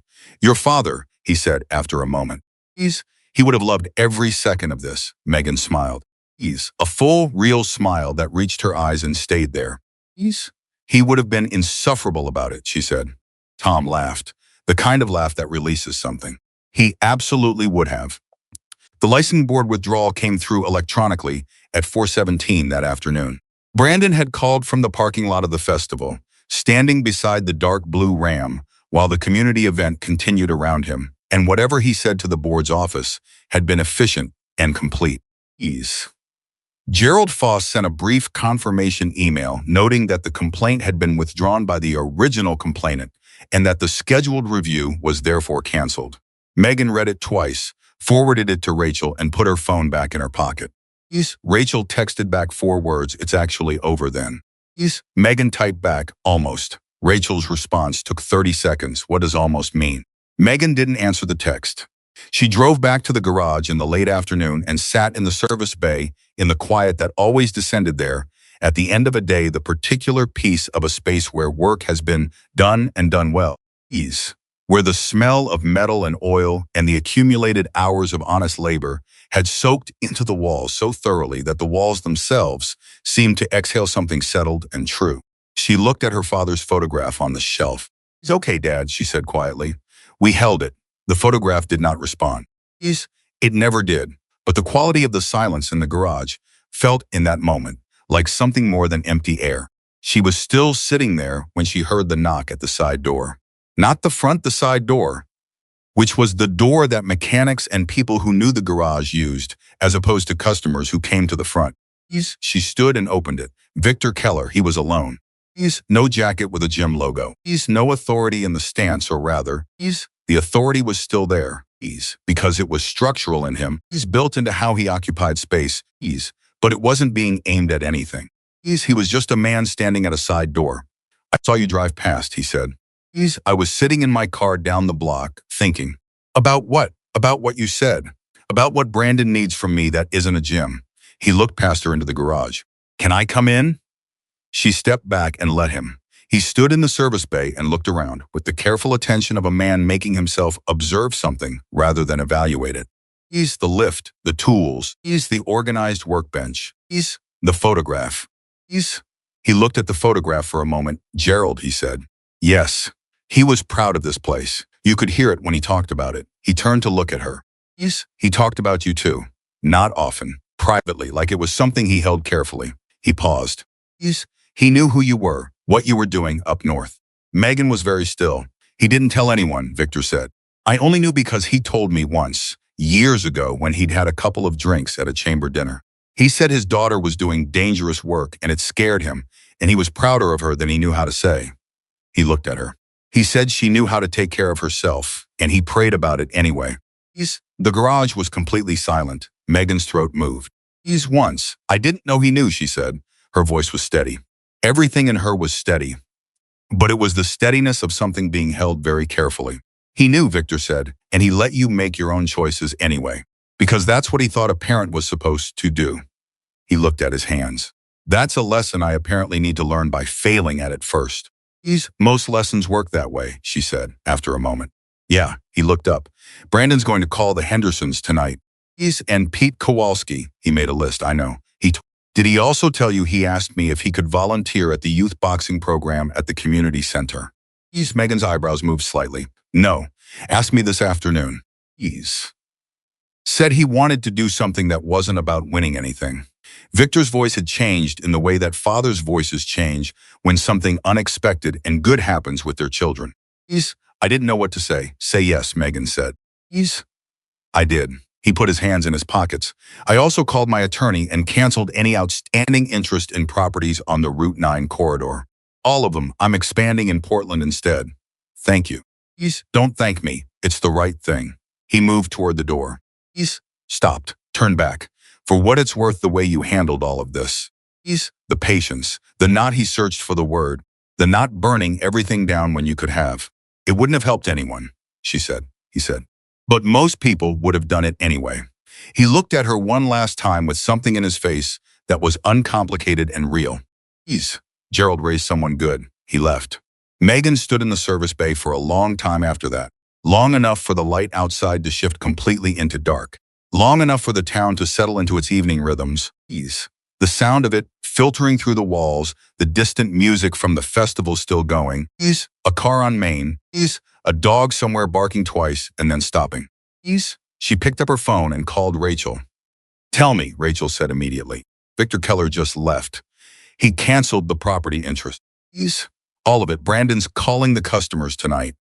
A long exhale. And Dad knew, Megan said. He knew about my life up north. He knew the whole time. The silence on the line was the specific silence of someone receiving information that rearranges something important. He never said anything, Rachel said softly. No. To either of us. No. Rachel was quiet for a moment. Because he trusted you to make your own choices. Yes. God, that sounds like him.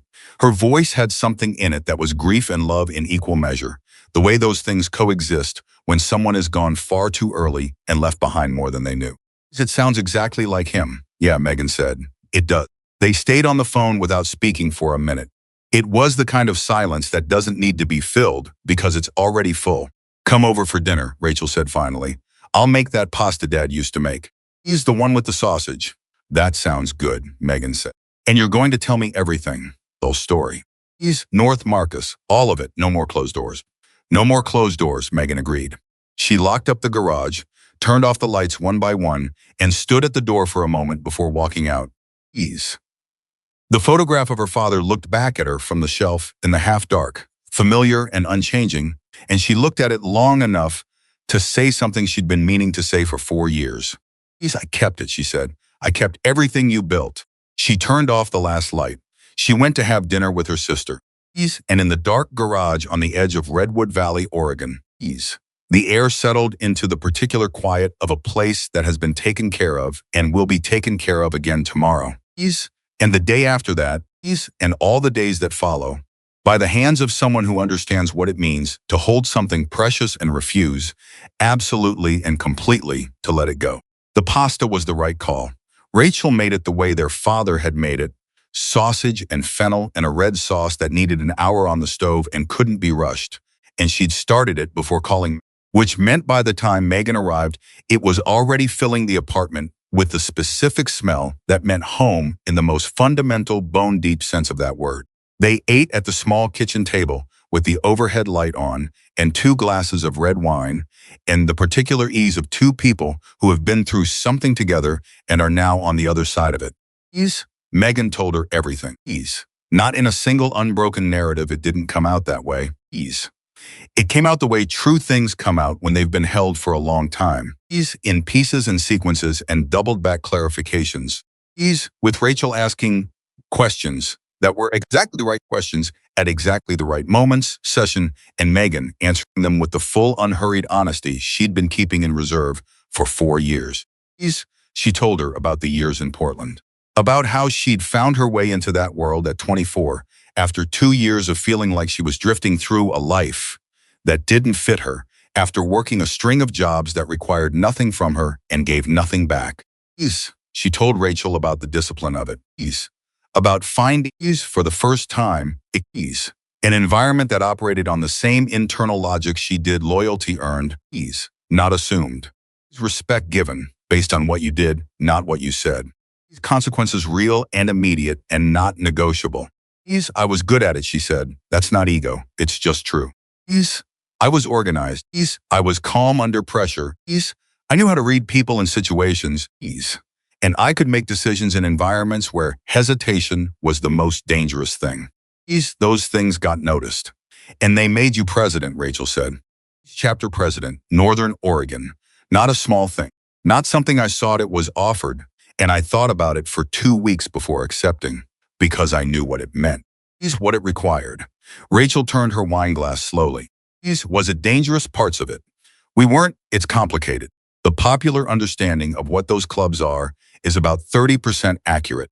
What I was doing mostly was managing people and managing situations and keeping things from escalating when escalation was what other people wanted. She paused. I was good at de-escalation. I had a reputation for it. Rachel looked at her. De-escalation.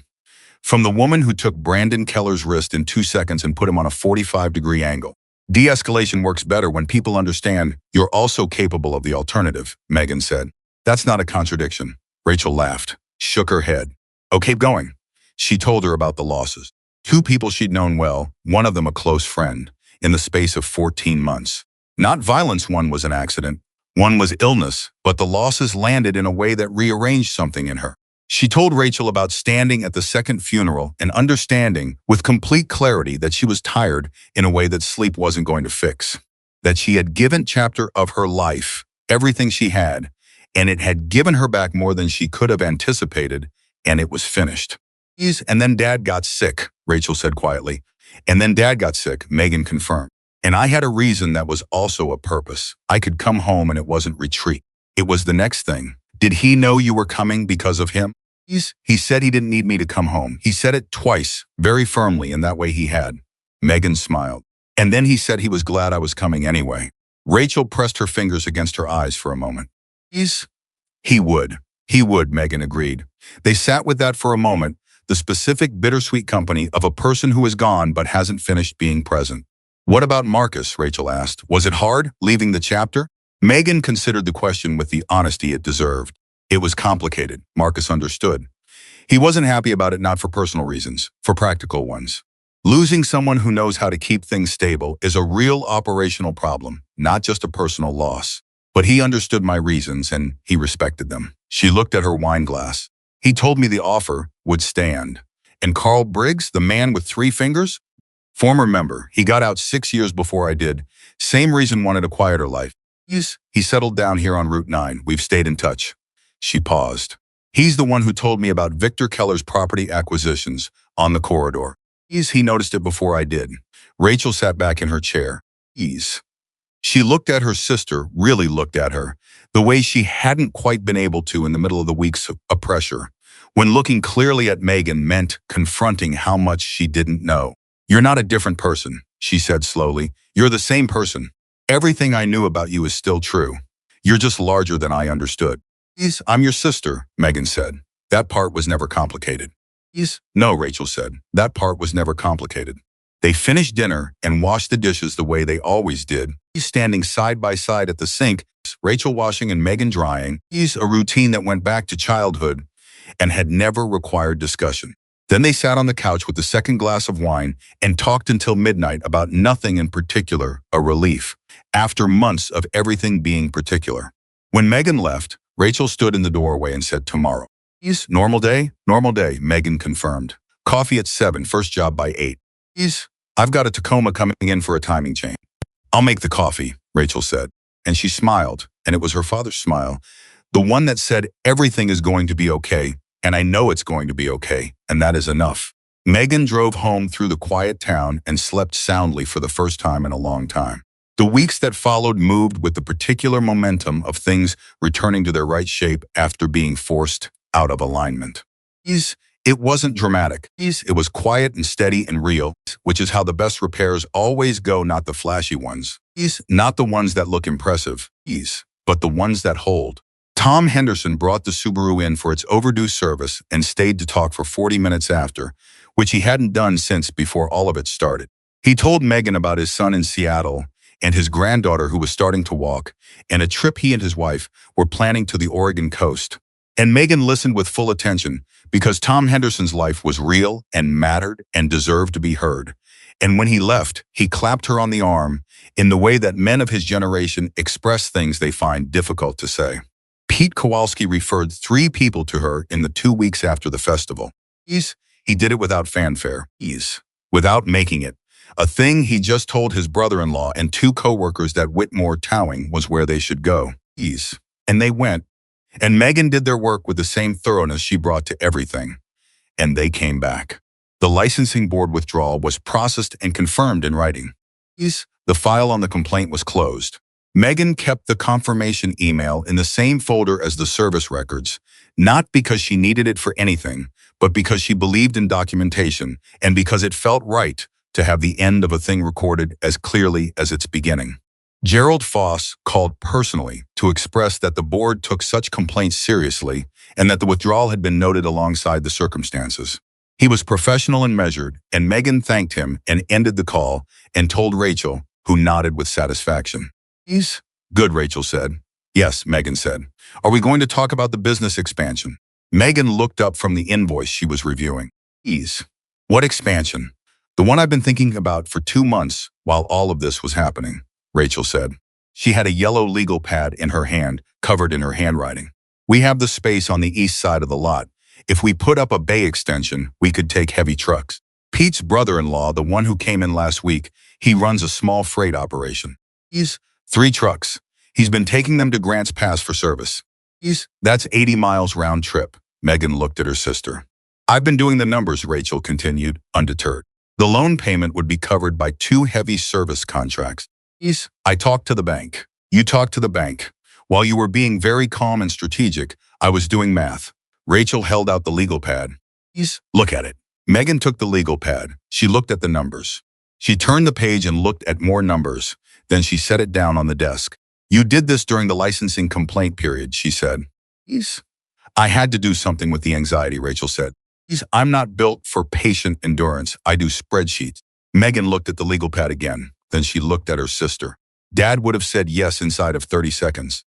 I know, Rachel said. That's why I'm telling you. Megan picked up a pen. Show me the loan terms. Rachel produced a second sheet of paper from somewhere with the speed of a person who has had it ready for some time. Brandon Keller called on a Wednesday, 3 weeks after the festival. He called Megan's business line, not her personal number, which she took as a sign that he understood the appropriate distance, and he spoke clearly and briefly without preamble. I've talked to everyone, he said. Henderson, Kowalski, the others I approached. I told them the truth, what I was doing and why. I didn't make excuses. Thank you, she said. Two of them, Henderson and a man named Garrett, said they wanted to come back to your garage. I wanted you to know that came from them, not from me asking. Appreciate you telling me. A pause. I also wanted to say I've been thinking about what you said at the festival, about the fast way to solve problems and what gets left behind. Another pause. I went and looked up some things about certain situations from a few years ago up in the Portland area. Things that got handled without escalating. He stopped.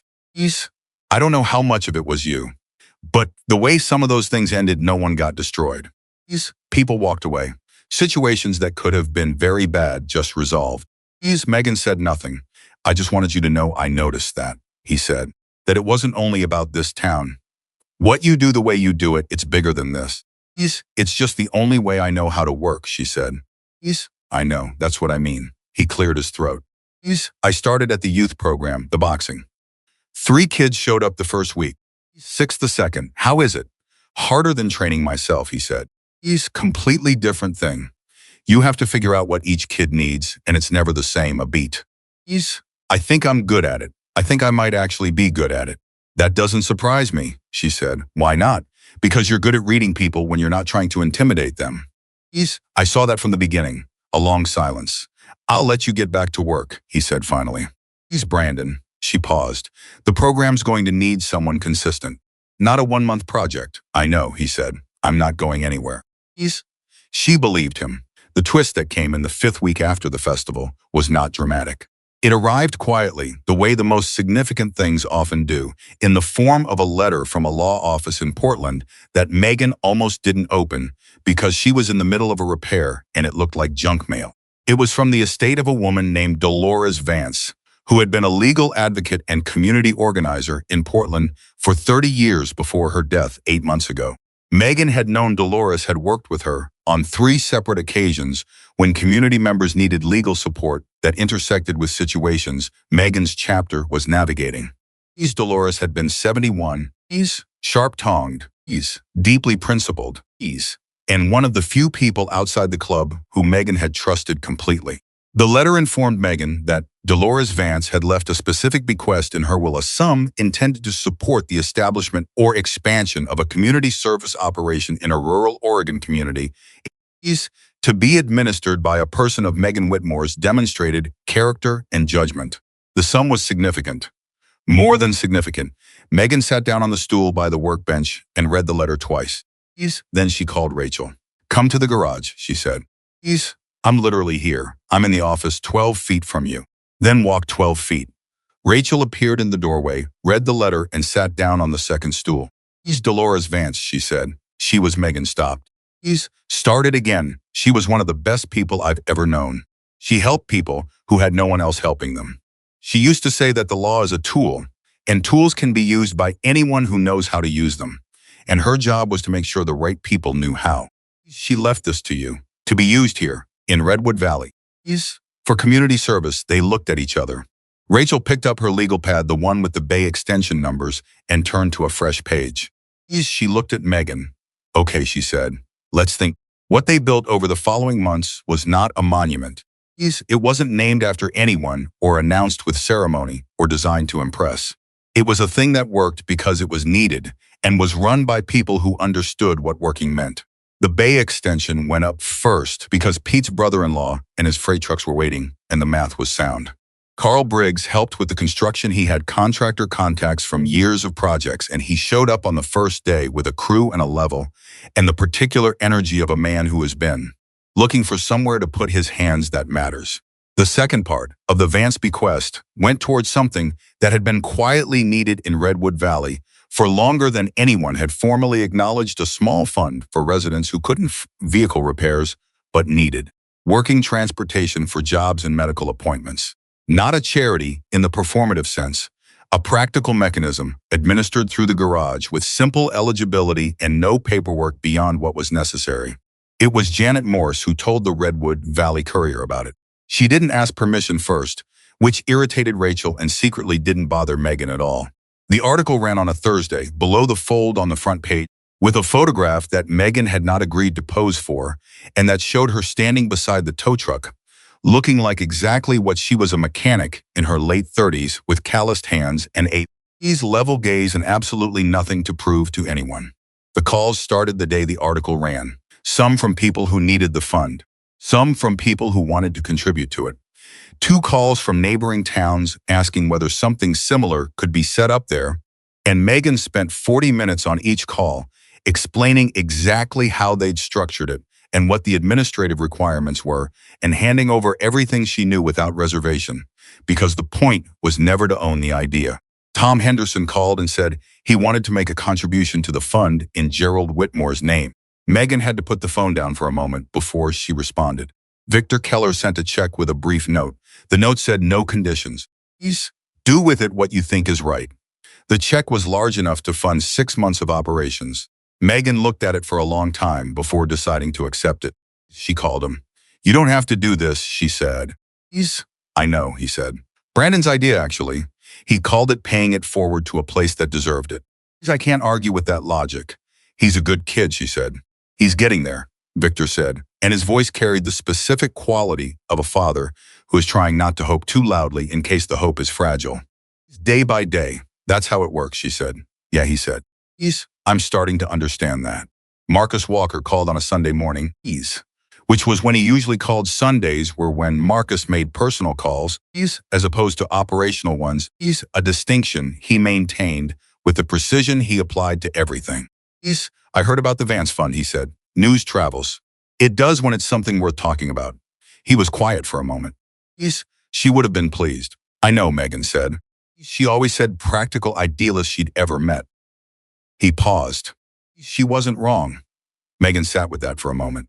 Outside, she could hear Redwood Valley doing what it did on Sunday mornings, slow and unhurried. The week not yet started. The specific piece of a town at rest. Are things stable up there, she asked. Stable enough, he said. We're managing. Is that code for complicated? It's always complicated, Marcus said. You know that better than anyone. Another pause. I have a situation. A young woman, 22, she's been staying with a member's family, running from a bad situation in Sacramento. She needs to be somewhere that isn't there and isn't here. Somewhere she can actually rebuild.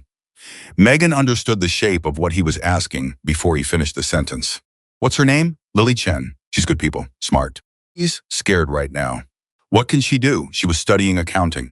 Got 2 years of a community college program before everything fell apart. Megan looked at Rachel through the office window. Rachel was at the desk with the legal pad, running numbers for the second quarter budget, completely absorbed. Then she looked at the expanded bay, where Carl Briggs was teaching a 17-year-old named Marcus, no relation, how to change a fuel filter with the patient, unhurried energy of someone who has found his right work. Carl had been coming in 3 days a week since the construction finished. Nobody had formally arranged it. He just kept showing up. Tell her there's a room at my sister's apartment building. The unit 2 doors down just came available. And tell her we need someone who can do books. We're outgrowing what Rachel and I can manage on our own. You're sure? Marcus asked. Send her, Megan said. Lily Chen arrived on a Tuesday, 12 days later, in a car that had somehow made the drive from Sacramento on what appeared to be pure determination and not much else mechanically. Megan heard the engine before she saw the car and walked out to the lot with a specific expression that Rachel had learned to read, as she's already calculating what needs to be fixed. Lily Chen was 22 years old, 5'3", with dark eyes that had the particular quality of someone who has been vigilant for a long time and hasn't quite learned to stop yet. Ease.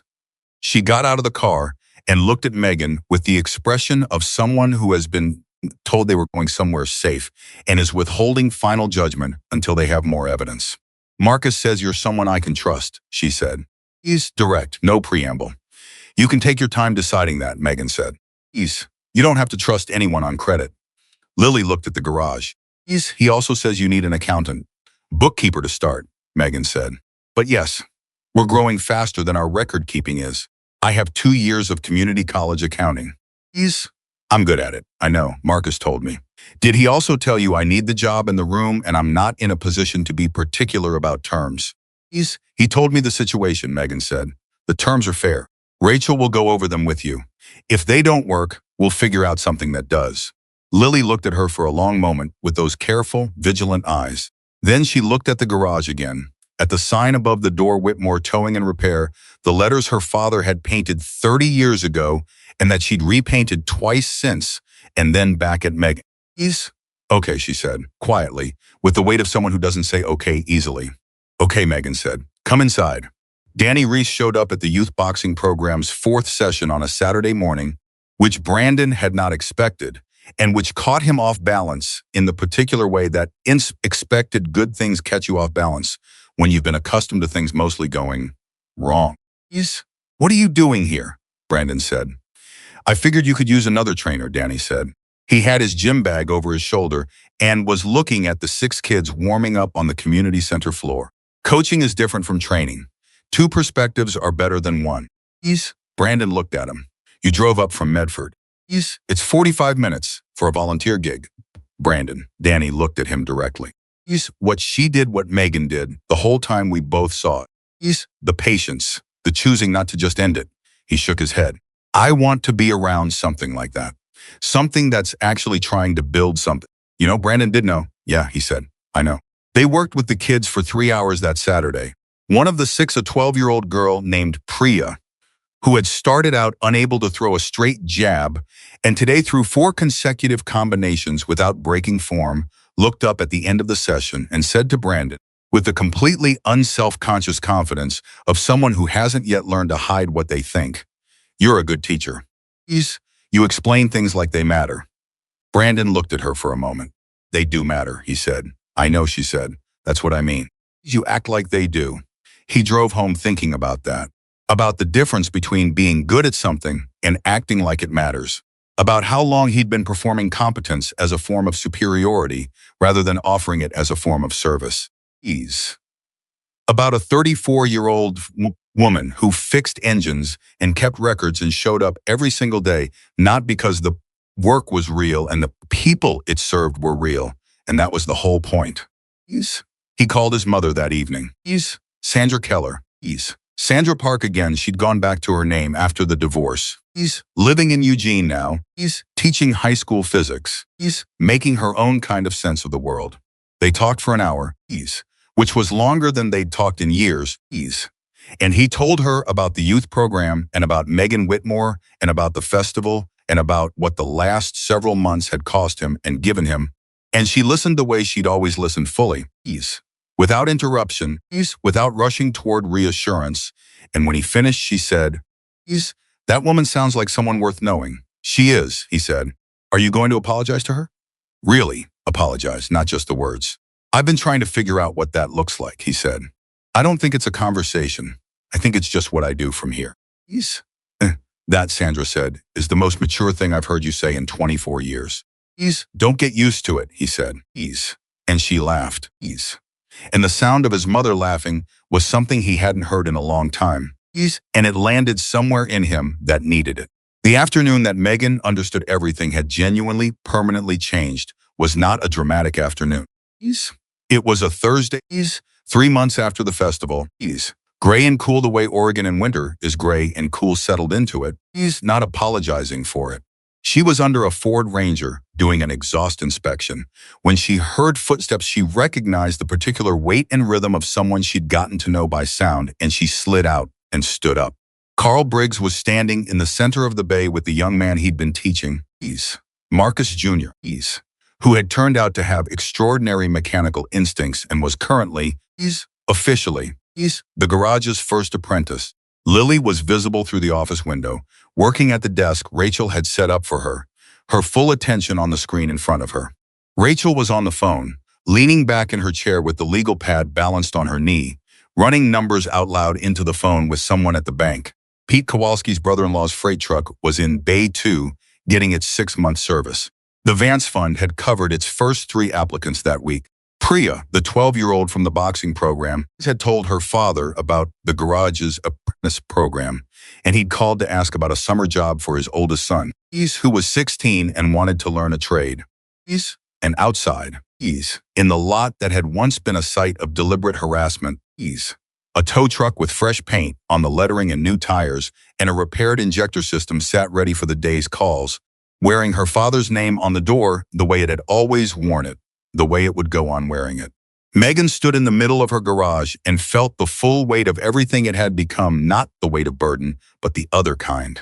The weight of something real and full and built out of the right materials, by the right hands for the right reasons.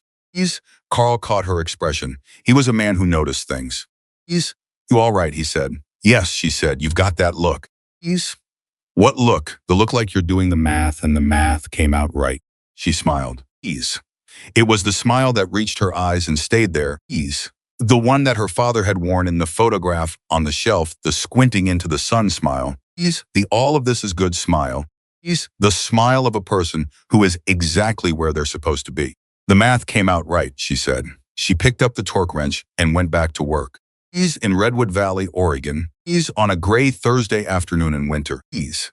The tow truck sat in the lot with her father's name on the door. Ease, and the garage was full of people doing real work, and the woman who had walked away from a complicated life to keep something simple and honest and true was doing exactly that, keeping it the way she had always kept the things that mattered. Ease, not with noise, not with performance, not because anyone was watching, because she understood. Ease, down to her bones. Ease. The truth that her father had known, and that the town had finally come to understand, and that Brandon Keller was only beginning to learn, and that Lily Chen is settling into a new life 2 doors down from Rachel, was about to discover for herself. The strongest thing a person can do is decide what they stand for and then stand there. Ease. Every day. Ease. Without exception. Ease. No matter what comes, and the people worth knowing, ease in this life. Ease are the ones who are already there when you arrive.